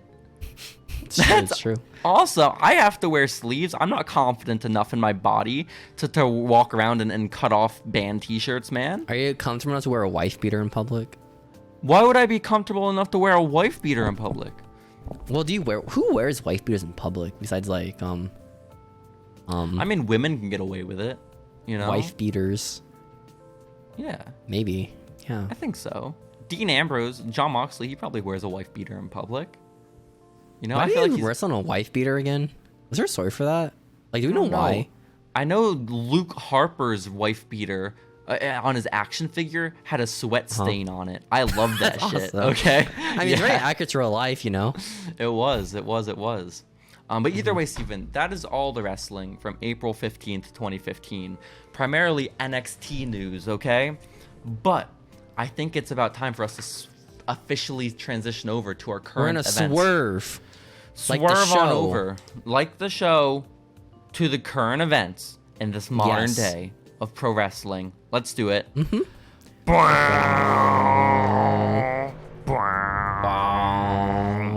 Steven. What? We need to talk all about the happenings in wrestling this past week. I know you've watched every show. Dude, I had you watch there was NXT, so much SmackDown, wrestling, Raw, guys. Dynamite, Rampage, Elevation, Dark Elevation. I had you watch all of it. Give me a recap of every show. Okay, so I started this week, right, in another country. No, you didn't. That's a lie. I started in U.S. territory I went to. That's more accurate. So I couldn't watch any wrestling. Yeah, this week, wrestling's unfortunately. notoriously unavailable in Puerto Rico. They just don't have it there. Yeah. They had Really Bad tough. Bunny stuff though. That was pretty sick. You know, he's a wrestler technically. It's true. It's true. Mm-hmm. Steven, did you notice? Because you did. You were on vacation in Puerto Rico this week. Did you notice that wrestling was a big part of the culture there, or no? No, not at all. No. Is it That's actually? Yeah. Well, I went apparently, to it's like old fucking San massive. Juan, like a city place, Uh-huh. and I also went to like the mountains of Calle. You went to Pork. It was Calle? Awesome. Went to Calle. Oh my God, that's where JC's long distance girlfriend used to live. Yo, That's it's like crazy. a village, dude. It's a very small place. Yeah, they got the University of Calle, and that's like it, man. I mean, they had good pork. You know, they're famous for their pork That's or good. their lechon. I think that's how you pronounce it. It's like Oh it's my like pig, God. like young pigs that they murder and cook. Oh, Pretty awesome. okay. So it's like veal. Yeah. It's like the baby No, cows. veal but is pigs. cow. Yeah. I know, but they're the babies, the veal, I think. Well, it's like is it a baby pig or is it like a Yes. mid-age child pig? Well, I'm talking about the cows. I don't know about the pigs you're eating, man. Oh. But the veal cows, I believe, are little babies, which is very sad. Very sad. Okay, so it's a pig that's fed on the mother's milk. So like a regular baby pig. Then at that point, I feel like. That's unfortunate. And you ate that, is what you're saying. Yeah, You I ate a baby slaughtered pig. and ate it. Okay. Yeah, well, it was pretty good. You know, it tastes like pig. I'm It's glad to hear tender. that.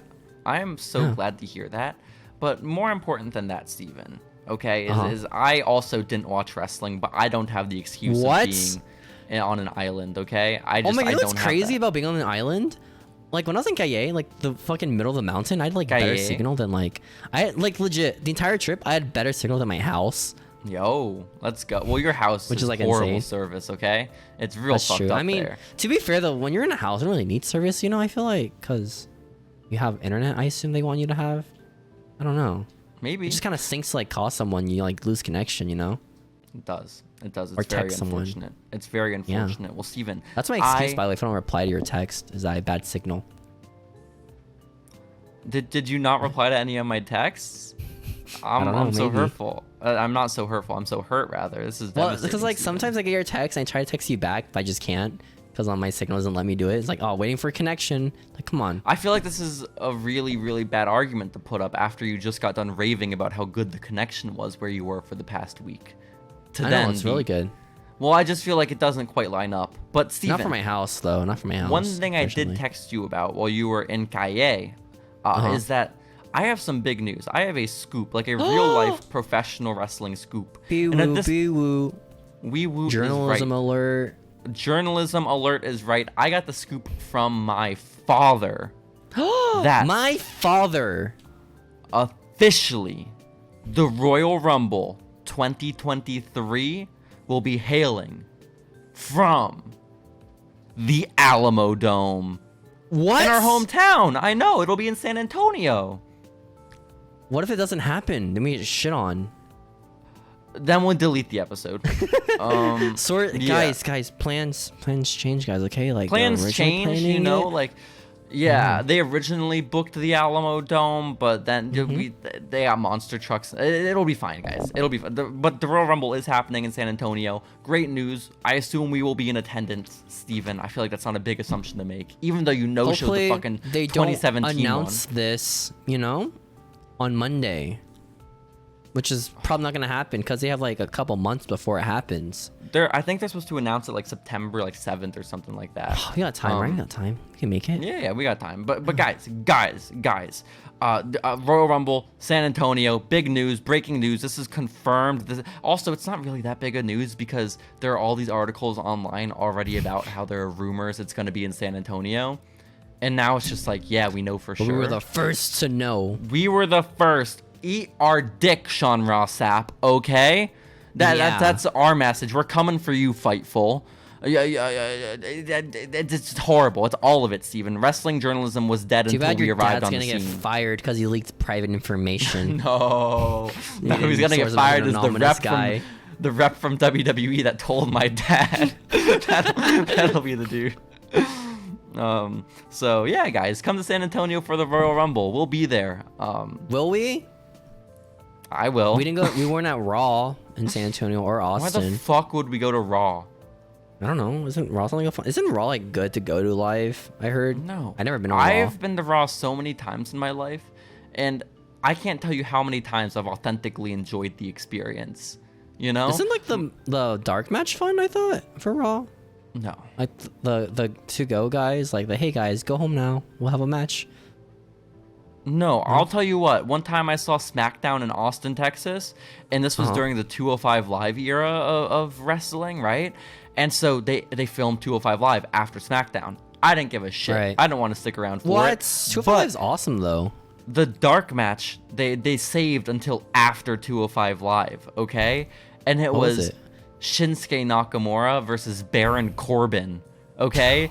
But at the time, Shinsuke had only had like 2 main roster matches, so it was like a big deal that Shinsuke was fighting.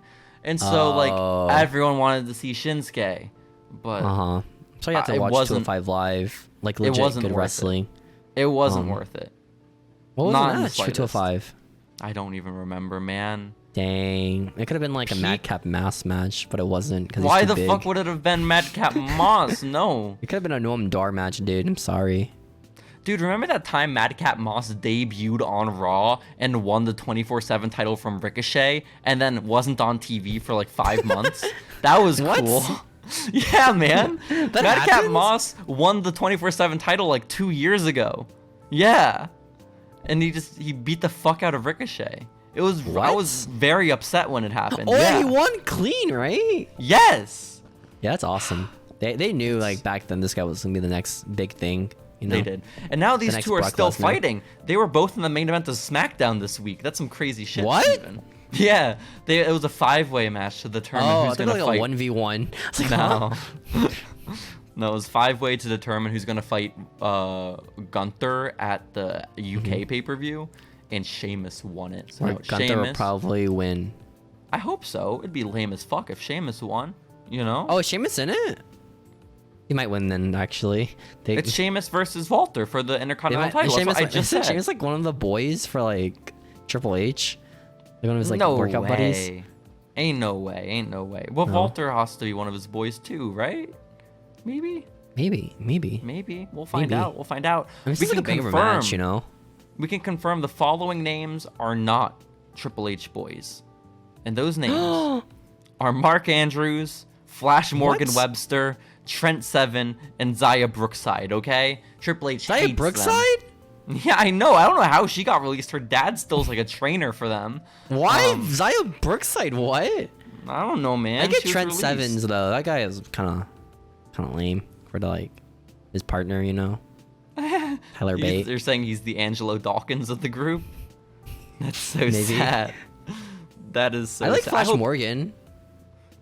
Yeah, no, Flash Morgan Webster's cool, and apparently he had just signed an extension with WWE too. So like it was him who opted out. Cocked. That sucks. I don't know. Oh, he opted out? I don't know if anyone knows. I'm making shit up, okay? Point is, NXT UK was dissolved this week, and they announced they're going to be rebranding as NXT Europe. But so it's still UK. I guess, kind of. UK will be part of that. But so many people were released alongside with the group disbanding. And there are way more names, but ain't no way you know them. Like, you don't know who Sid Scala is, or Eddie Dennis. Maybe I do. Okay, or maybe. Wild Boar, or Dave Mastiff. There's no way a guy's name is Wild Boar. Yo, there is a guy named Wild Boar, and he looks like looks like a wild boar. He's got like 5. His face looks like a boar, or like a mask. Listen, no. His shoot face, his real life face looks like a boar. He looks like if you took Alexander Wolf and you combined him with a pig, and then you get Wild Boar. I promise, man. A thing. Look him up. I swear he has like some crazy ass eyes going on, some tufts of hair on his head. Wild Boar is awesome, but he's no longer with NXT UK, and I'm crying about it. You have to understand. I'm upset. You have to understand. Missing teeth. He is missing a notable number of teeth. That is one of his qualities as well. I mean, he looks like a generic trope wrestler. Oh, okay, my bad. Long hair, beard. This is true. That's true. it, man. Damn. So you're not a Wild Boar, Mark? Because I feel like he has a lot of potential to be one of our boys. God damn it. This is if such he gets sad signed news. to like the main roster, I probably would. Speaking of the main roster, you think that's what he was? He opted out of his NXT UK contract because he knew he could make more money going to the main roster and getting a main roster. Going to main roster now, dude. Okay, he's gonna be joining Hit Row. In the return to the main roster. Dude, Hit Row came out on SmackDown this week. And they made fun of Massey and Mansoor, which is really sad. What? Those are my boys. I know, fuck Hit Row. But then they all got microphones and started rapping. Was it like a racist rap? No, it was a boring rap. And that it went on for like 3 minutes. And your guys are lame. Guess what? I don't even remember your names. It wasn't even an acclaimed rap where it's clever and like wrestling references. It was like, yeah, we're on top. Yeah. Like, it was just generic words that didn't mean that much, you know? But the one good part is that Maxine Dupree, she came out from backstage at one point dancing to the rap. You guys are shit. No, she loved it. And Eli Drake had to come and grab her and bring her backstage. It was really fucked up. Oh, that's sick. Really they're doing the Maxine models stuff versus the Hit Row. That sounds fun. Yeah. I mean, I guess. If they keep rapping. Fun. Segments will look fun. I don't know. I like the model stuff. I think they're like really fun. I do too. I worry Hit Row. It's because I'm just a fan of Manny. And that's legit. Yeah, exactly. I mean, I'm a fan of the other dude too. I'm a fan of Mace. I like Mace when I was doing like YouTube gaming show stuff with was it Best Friends or whatever? I don't even know them or not.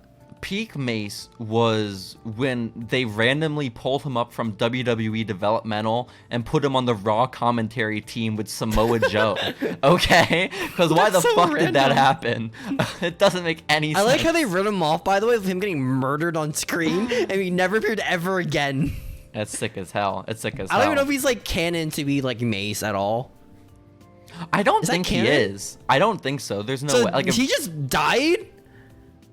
I think it was complications with his surgery, I imagine, yeah. Oh my god, Brock Lesnar murders people. That's not Massey, is it Brown, right? Is that his name?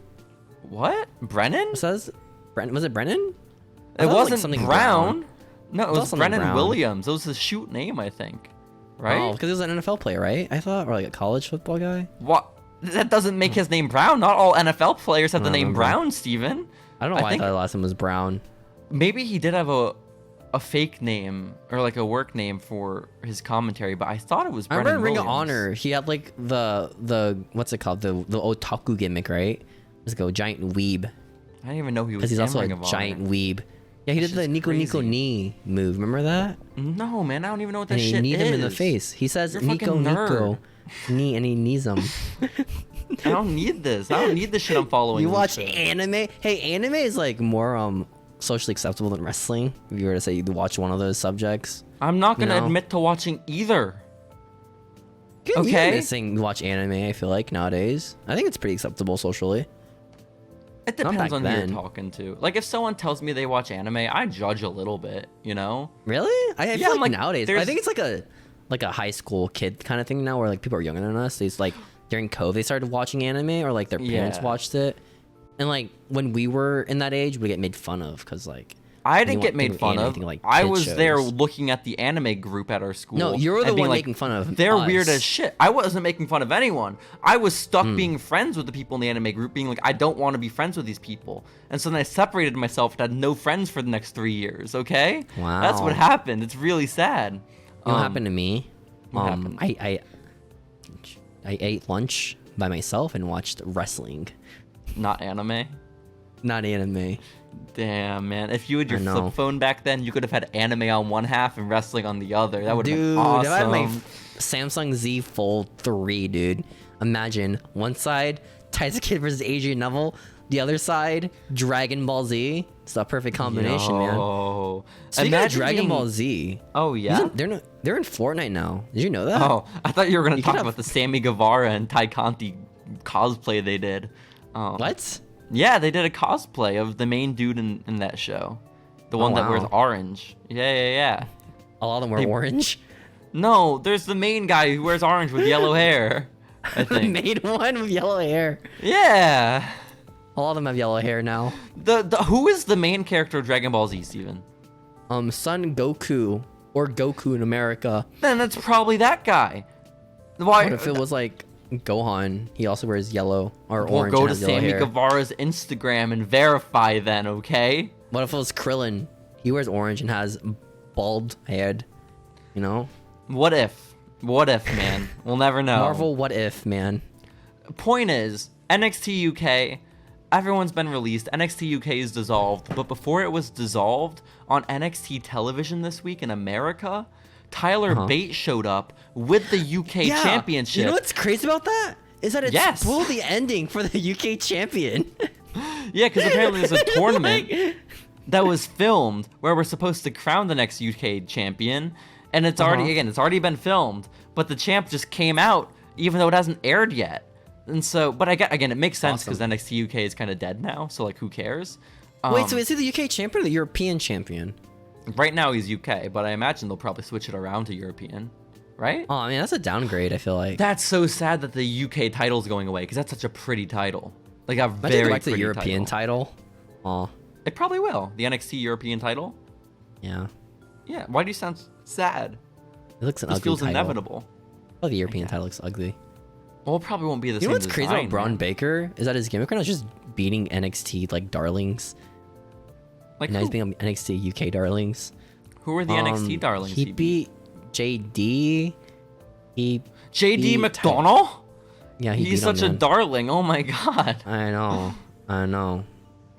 He beat. That's it. LA Knight, he beat Jordan Devlin. You're very upset about it. I understand, man.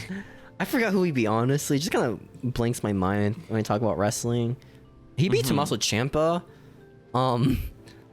Pretty big one. He beat Pete Dunne.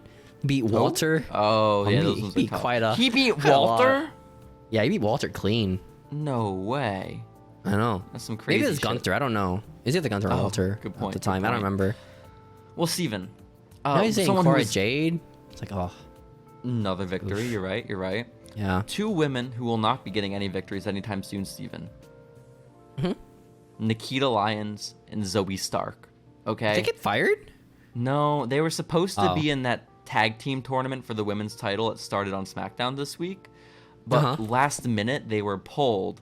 And sent in their stead was Toxic Attraction. Okay. I mean, they're better in my opinion. So I'm pretty fine with that. And they're also a pre-existing tag team, which makes a little bit more sense.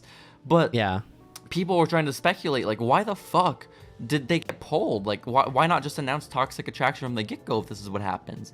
And apparently, it originally these were the rumors at first, is there was a medical reason that they couldn't participate. But neither of them were injured. Nikita Lyons was not injured, right? Well, one of them for like the women's title. Or did already. I think they already did. I don't know. But point is, this episode of Yeah. SmackDown was in Canada, right?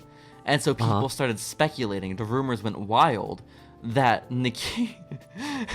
By the way, you've seen Nikita Lyons' nickname on Twitter, right? What everyone calls her? What's her nickname? MAGA the Stallion. That's awesome. Yeah, right? Well, she... Magallian?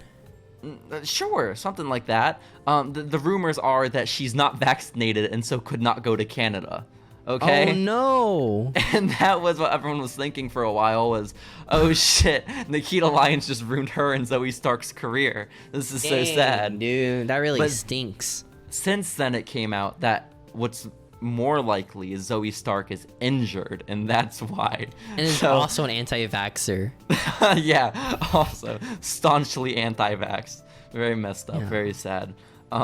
But yeah, I thought it was very funny that the internet just assumed Nikita Lyons is anti-vax because she got pulled from SmackDown. Because she's mad good. Yeah, but good for Toxic Attraction. I'm sure they lost, but you know they won. Yo, who'd they beat? Natalia.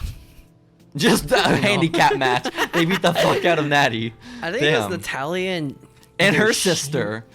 Either Sonya Deville or Sonya Blade That's or whatever her horrible. name is. Why don't they train Natalia's sister to become a wrestler? Like, it's never too late. Have you ever seen that one JR tweet where it's Natalia and her Yes. sister in a bikini? And JR's like, you girls both look tasty. It's just very weird and awkward. So true. No, I get it. I understand. It's even cooler when you know that JR was the man who signed her and was her boss for so many years, you know? That just really great. But Steven, let's focus instead on the most important company in all of wrestling, okay? Let's focus on the good guys in this world of professional wrestling. The good guys? Let's the Good focus. Brothers? No. Oh. We're talking about All Elite Wrestling. We're talking about the House of TK, Steven, okay? Because we got a lot of news coming out of that company this week, okay? A lot of big news. Namely, is that the Ass Boys have turned on Billy Gunn. What? I know. I'm sorry. No I have to break the way. news. I know you were in Puerto Rico. I know you don't get wrestling there, but Oh my Steven, gosh. it was devastating. The Ass Boys, they lost one of their matches. Or no, I think they won their match. They beat Griff Garrison and Pillman Jr., okay? And then after their match, they were celebrating. And then Stokely Hathaway came out. And he pointed at them. And then the Ass Boys were like, oh, we know what to do. They turned around and they beat up Daddy Ass. And What's then, the point of this? well, Daddy Ass was getting beat up. He was getting stomped out by his own sons. When the Acclaimed made the save, Steven, Max Caster and Anthony Bowens come out to the ring to save Daddy Ass. They scare off the Ass Boys and Stokely Hathaway. They help Billy Gunn up to his feet. And then they all scissor.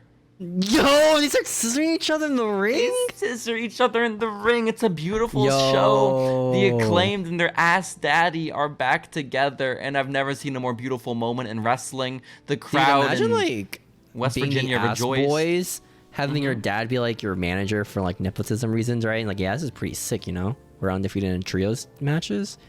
And then another team gets more over than you and they take your manager who's They'd your dad. steal your dad. Yeah, that's a little kind of tough. Unfortunate. I don't know, man. I think Colton's got a bright future, so only Colton onwards and has? upwards. That'd be the one. That'd be the Nice. one. But I'm happy about it, Steven. I'm glad the Acclaimed are back with their daddy. It's awesome. I think. like the Acclaimed. I think they're sick, you know? Do you think this was the original plan, or do you think they were taken aback by how upset everyone was that Billy Gunn turned on the Acclaimed? Because I really think were the Acclaimed even supposed to go over for a bit? Or once started getting crowd reactions when they got oh yeah, you probably should push the Acclaimed guys. They're pretty cool. The Acclaimed have been getting good reactions since they moved up to the main roster. I mean, main roster, quote unquote, but since they were on TV. Yeah. But that was I back like their during dark COVID run. era. Right. Yeah, right. you do? Yeah, Yeah. I get that. But either way, Ass Boys back with Billy. Exciting time. Max Caster took to Twitter because some fan said something about how they don't understand how there aren't people drooling over Max Caster in his Instagram comments and feeling feral about him. And then Is he an attractive man? I think he's pretty attractive, Max daddy. Caster, yeah. Yeah, he's But pretty then attractive. He has abs. Max Caster responded and he said, "Guys, can you please stop sexualizing me? I'm a virgin." And I don't know if he's lying or not. Okay. That's pretty alpha, dude. Because it's a weird thing to like joke about. Like it's just like it's funny, but like it's an absurd thing. Like where's the humor in this if it's not true, right? Like I really love the idea that 32-year-old Max Caster has never fucked before. You know, that's awesome. I like Max Caster a lot. I can relate to him on a spiritual level. A role model for virgins everywhere, honestly. But dude, like I honestly I don't know how to interpret it. What are your thoughts? Where do you weigh in? Where's your money? Is Max Caster? It makes me like him even more now. That he has never had sex before. That he's never penetrated. Yeah. That's so good. That's so good. Well, yeah. Shout out to Max Caster, and shout out to Pillman Jr. Steven, one of the men who lost to the Ass Boys, leading to this whole to-do. Yeah, because Pillman Jr. after his match and lost to Colton and Austin Gunn started retweeting all these criticisms of AEW's booking. What? Yeah, it's good for Pillman, you know, going crazy. And then Griff Garrison. To be fair, when you're like your whole gimmick is my girlfriend left me and my dad's dead. Kind of unfortunate, you know? You're not saying Julia Hart was his girlfriend. Ain't no way. Was that the thing? Or is it just like they were friends? If she was anyone's girlfriend, it was Griff Garrison, okay? Because Brian Pillman Jr. is not landing Julia Hart in any world. What? No! The guy's so jacked, though. No. No. Steven, you look at Brian Pillman Jr. and you see an attractive man. Yeah. It was like the 80s. It was like the 80s. God. Yeah. Steven, that's fucked up. That's fucked up. Well, either way, Pillman Jr. retweeted criticisms of the booking, and then Griff Garrison tweeted out that he is, quote, frustrated, which I don't know, guys. Is this a common theme in AEW right now? Is everyone being frustrated? Well, I feel like a lot of the other frustrated stuff is all like work-ish, minus Miro. I think Rusev doesn't give a shit, you know? I think he just says whatever he wants, right? Yeah. But I feel like Pillman Jr. and Garrison are trying, like, they're not actually upset, but they're trying to make it seem like they're upset for probably some leverage in whatever story they want to build. But I feel like it's just going to backfire, and it's not going to go well for them, you know? Like, there's no way this goes well for them, right? Maybe. We'll never know. You think they're going to win the trios titles? Maybe Brian Pillman Jr. is going to be like the wrestling god, you know, in a few weeks. In a few weeks? How does he get there? Maybe. Does he beat Kenny Omega clean?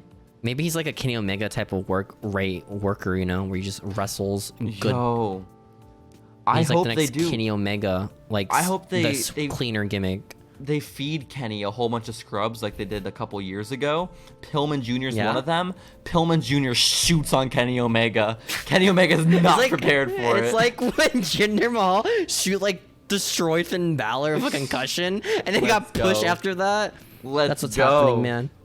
That's what it is. Brian Pillman Jr., baby. If you are listening to this, please concuss Kenny Omega, okay? We have one wish. This is your ticket to the championship. This is your ticket to really living forever. Like, I feel like he'd be immortalized in the sport, right? Yeah. Dude, what if he ends Kenny's career? And you get, oh no. Oh my That'd be god. so sad. Dude, to be fair, how long do you think Kenny's wrestling for now, you know? Like, that guy's made out of sticks now, I feel like.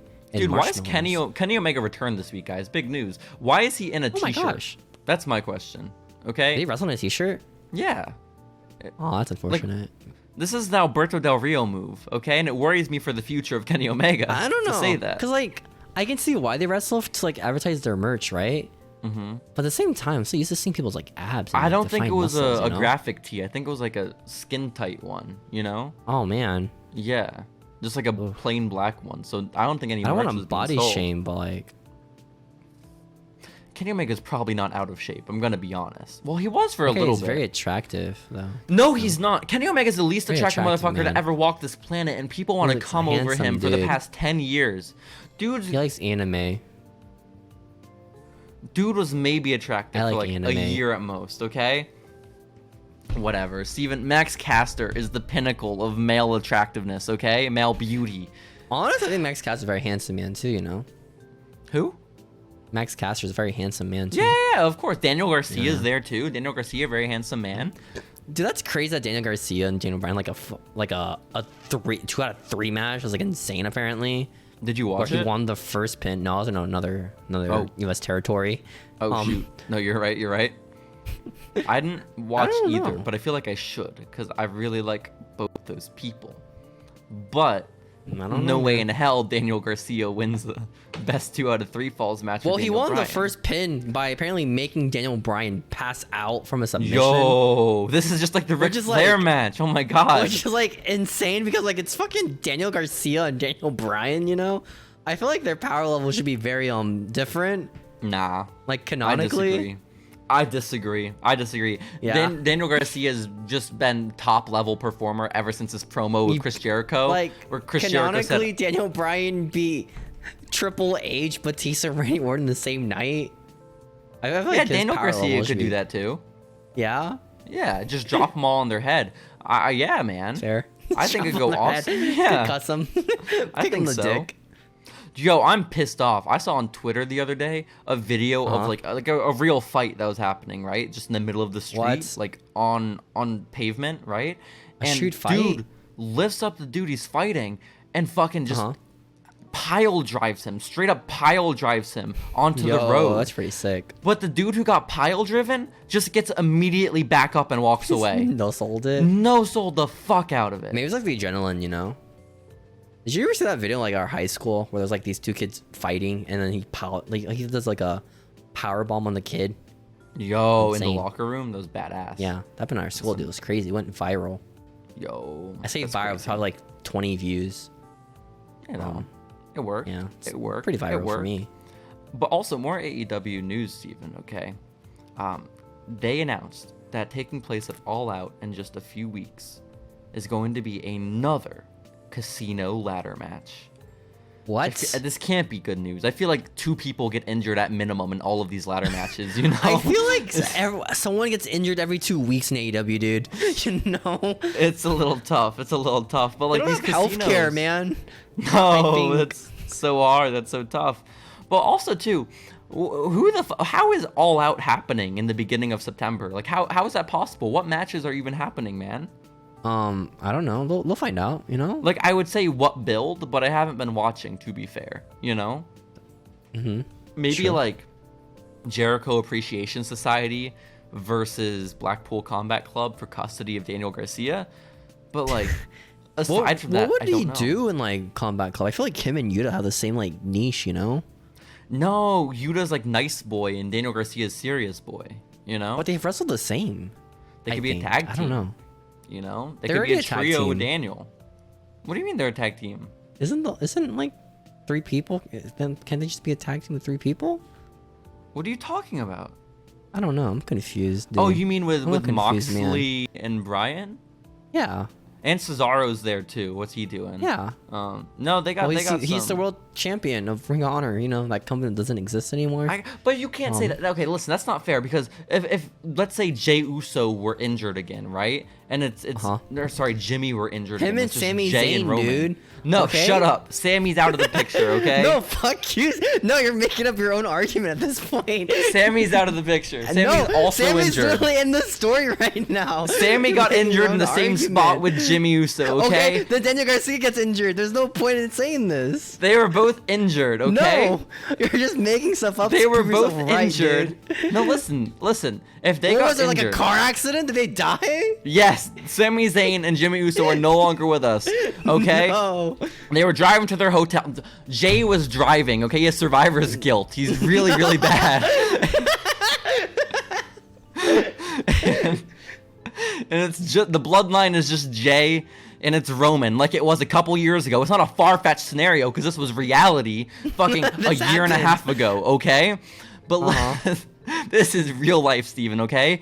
And if in that scenario, Roman and Jay aren't going for the tag titles, right? Because there are levels to this shit. Okay, Roman's not on the same level as Jay. Obviously, Jay's higher. He's going for the tag team titles, you know? And so, he can't do Jay that with also went Roman. for the Universal title. Okay, but like that's in a scenario where like Yuta would challenge Moxley for the title, right? Which But could that happen. does happen. Did That's that actually valid. happen, though? Not for the title. Not for the title. Not for the title. Listen, look here. Okay. Listen. Look here, listen. The point is there's levels to these things. Roman wouldn't stoop down to being in a tag team with Jay. Daniel Bryan and Jon Moxley and Cesaro wouldn't stoop down to being in a tag team with You're Wheeler telling me Cesaro Yuta. wouldn't be a tag team champion of Yuta? Okay, listen. You're telling me that won't happen? No. Dude, Cesaro, do you know how pissed I would be if I'm Cesaro and I'm in AEW for a week and I'm already put in a tag team? You know, I'd fucking quit right on the spot. I don't want another bar. The Bar was the most boring tag team of the past 20 years. But they're so cool. They're like, No, we they are weren't. the Bar. We and don't then they just won set like the 20 bar. tag team titles. Well, sick. I still resent Mick Foley specifically for making that best of 5 series. I think it was maybe best of 7. No, Fuck. 7 matches. And then making them a tag team. That shit was horrible. Well, end of a tie, you know? I was like, hey, you know what you doing for ties? Not a tiebreaker. You never solve who wins. That's what we do. This is fucked up. This is just messed up shit all around, Steven. But are you ready to get to our final AEW news? Our final news in general for pro wrestling this week? What's the finale for the week? The finale for the week is that there are rumors swirling all about our boy, and I say that with authority, our boy, CM Punk. Okay? Chick Magnet Punk, Cookie Monster Punk. I had a couple others Coke I don't Machine? remember. I don't think that was ever it. The Cock Monster? The Cock Monster Punk. The Cock Muncher? No, I don't think that's it. I think Cock Monster is the Cock shoot one. Magnet? That could also be it. I would have to ask him specifically. The Coward Menace? I don't think that one's it. I really don't believe so. But the Cutie cock... Munchie? Nope. I think you nailed it with Cock Monster, man. I really think you did. I think right on the head. The Cock Monster, Steven. He's been in the news recently. We can't even turn that into a TikTok if I say the Cock Monster. It won't make sense. The CM Punk, I guess Steven, has been in the news because he apparently has been very hard to work with recently, okay? Is it because he can't do flips? I don't know, but also, what the fuck does recently mean? Man's been back in the company for a week since his injury. What do you mean recently? Was he shooting Tony Khan texts about how upset he was about the booking of the company? I bet Punk wasn't even watching while he was gone, you know? He's got better things to do. Like, hang out with AJ. With his wife. Exactly. Dude, if I were CM Punk, all I would do is fucking hang out with my dog and my wife. There's nothing more I would want in life, okay? He's got it. There's no way he's actually upset about AEW right now. There are all these rumors about him being upset. There's no way any of them are true. This has to be so fake, right? You're the reason why journalism is dying. You just I'm not the agree reason. With. Because listen, people like you disgust me. The story came out. I'm sorry about that. The story came out immediately after Dynamite. That CM Punk's promo that he had cut on Jon Moxley, which was very good. Go check it out. It was very great. He said that Jon Moxley is not even the third best guy in his group right now, and that seems to be a pretty common theme in his career. And he's not even the best John that he's gonna beat in Chicago. You know, like all very wrong. Yeah, no, it's good points. It's good points all around. But CM Punk also, before he got to Jon Moxley, said, Hangman Page, come out here right now so you can get your title match. I'll defend my title against you right now, you coward. And then Hangman Page didn't come out. Yeah. What? Was that a shoot thing like he did? Like, was that like off script? Well, that's no way they scripted that, right? Like, well, the reports afterwards were that he went in the business for himself, right? And he called out Hangman because they have got 90s backstage. Shawn Michaels. But listen, maybe I'm a Punk apologist, and I'm okay with that. CM Punk has been notoriously hard to work with throughout his career. I don't think he cares about wrestling anymore. I don't think he gives a shit enough to actually have heat with anyone, you know?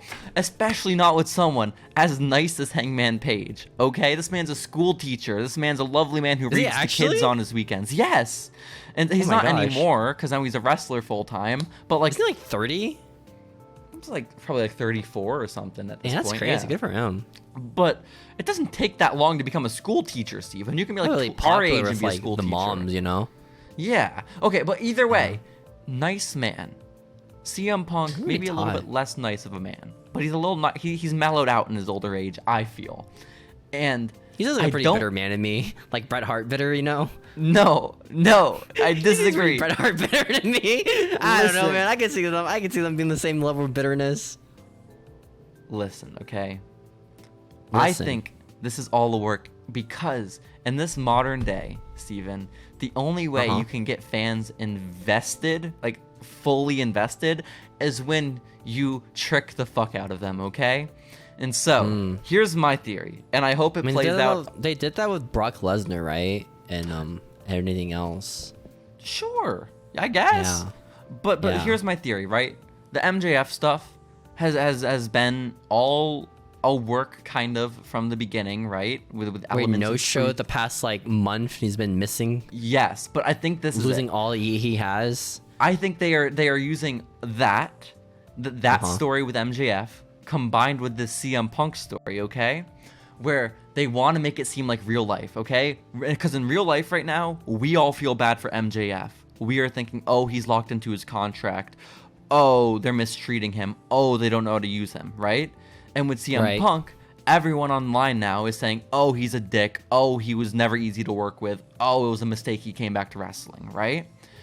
And so, but those are the real life quote unquote sentiments. But in character, MJF is still a bad guy. CM Punk's still a good guy.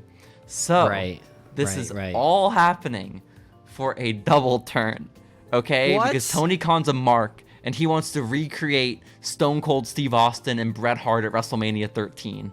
This is my theory, okay?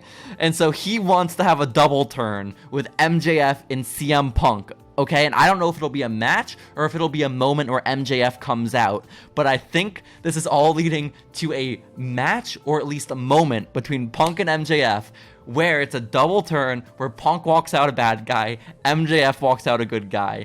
Hold me to it. I think that's very obvious where this is all going. It'll really suck when you get proven wrong in like next week and he quits the company.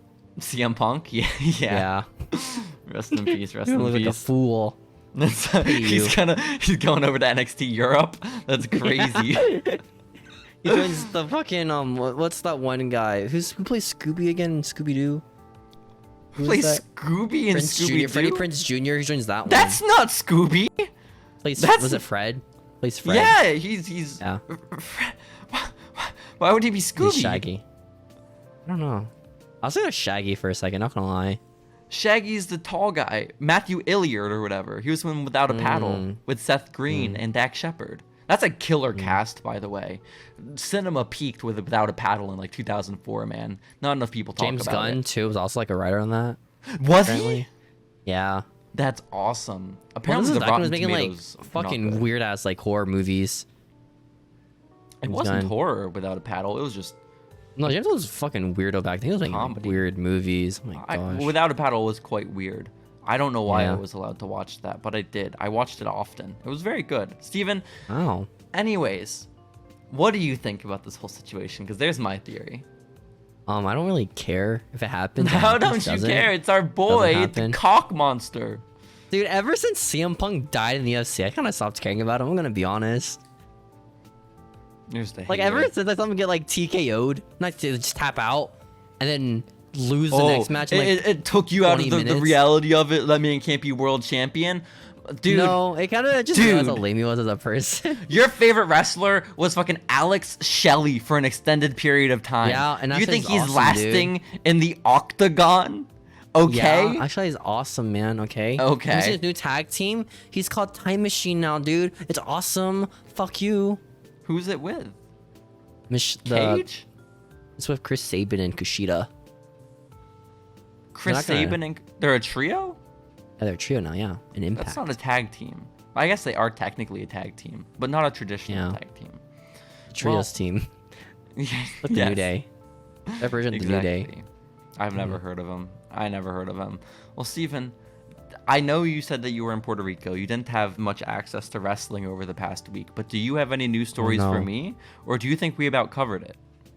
I can look one real quick if you want. Yeah, you can look up a news story for us to go out on, Steven. I'd Let's love go on nothing more. WrestlingInc.com. Anything happen? Independent wrestler arrests Ronda Rousey? Oh my gosh. No, I already saw that article. I chose not to write it down.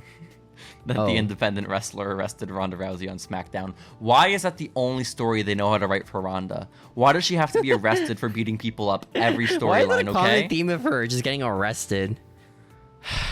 this is fucked up.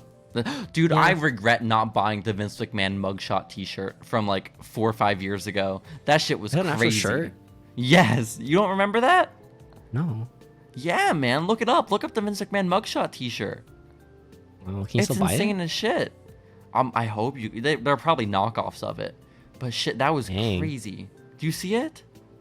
No. Vince looks I didn't look it insane up. in that photo. Yes, look it up. Okay, I'll look it up now. Look it up, Steven. Look at the audience isn't going to be able to see it, but this is how we're going to end Following Lucha this week, is with you looking at that T-shirt. Vince McMahon, right? Vince, it can't be that hard to Google this. He's so angry. Oh my gosh. Have you found the image? Yeah, he's so smug in it. Like it's like a mix of angry and smug. It's like when you try to look intimidating, but like also quirky at the same time. He's so Very quirky, interesting. that Vince McMahon. He's so quirky. Good for That's Vince, so man. true. Too bad he like pays women more money than the amount he gives out to companies that he buys out. Yeah, he's not like the other billionaires, you know? So, he's just quirky like that. Which is cool. Right? Yeah, any other news stories, or do we think we nailed it with that one? Because that was a high note to go out on, I think. Oh, Steven's distracted. You can tell by his glazed over look in the ums. Oh, now he's quiet. Now his mouth is just moving. So I think this is... Triple H is letting people stream on Twitch again. Oh my gosh, that's such big news. Wow! Oh my god, huge news, guys! We Oh will my see you gosh. next week with more Wait, he watches Following Twitch? Lucha. Go watch Dakota Kai on twitch.tv/CharlieGirl or something.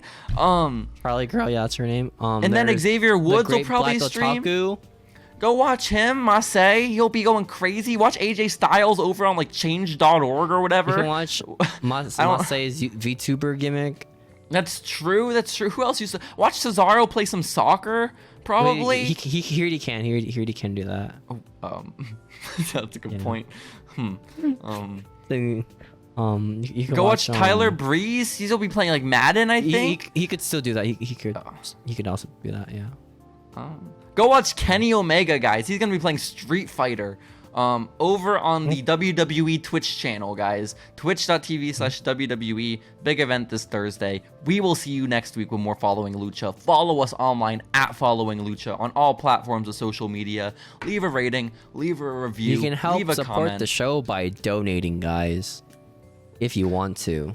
Yeah, we still gotta buy those balls t-shirts before they go away forever. So And really, the daddy shirts. Those we gotta too. make a push now. We gotta make a push now while we can. So also, we'd like to attend a Liv Morgan meet and greet. So if you could help us get money for that as well, it'd be appreciated. We can lick her, but we won't because that's weird. I don't know why you said that, but we will be back next week, guys. Goodbye. Bye.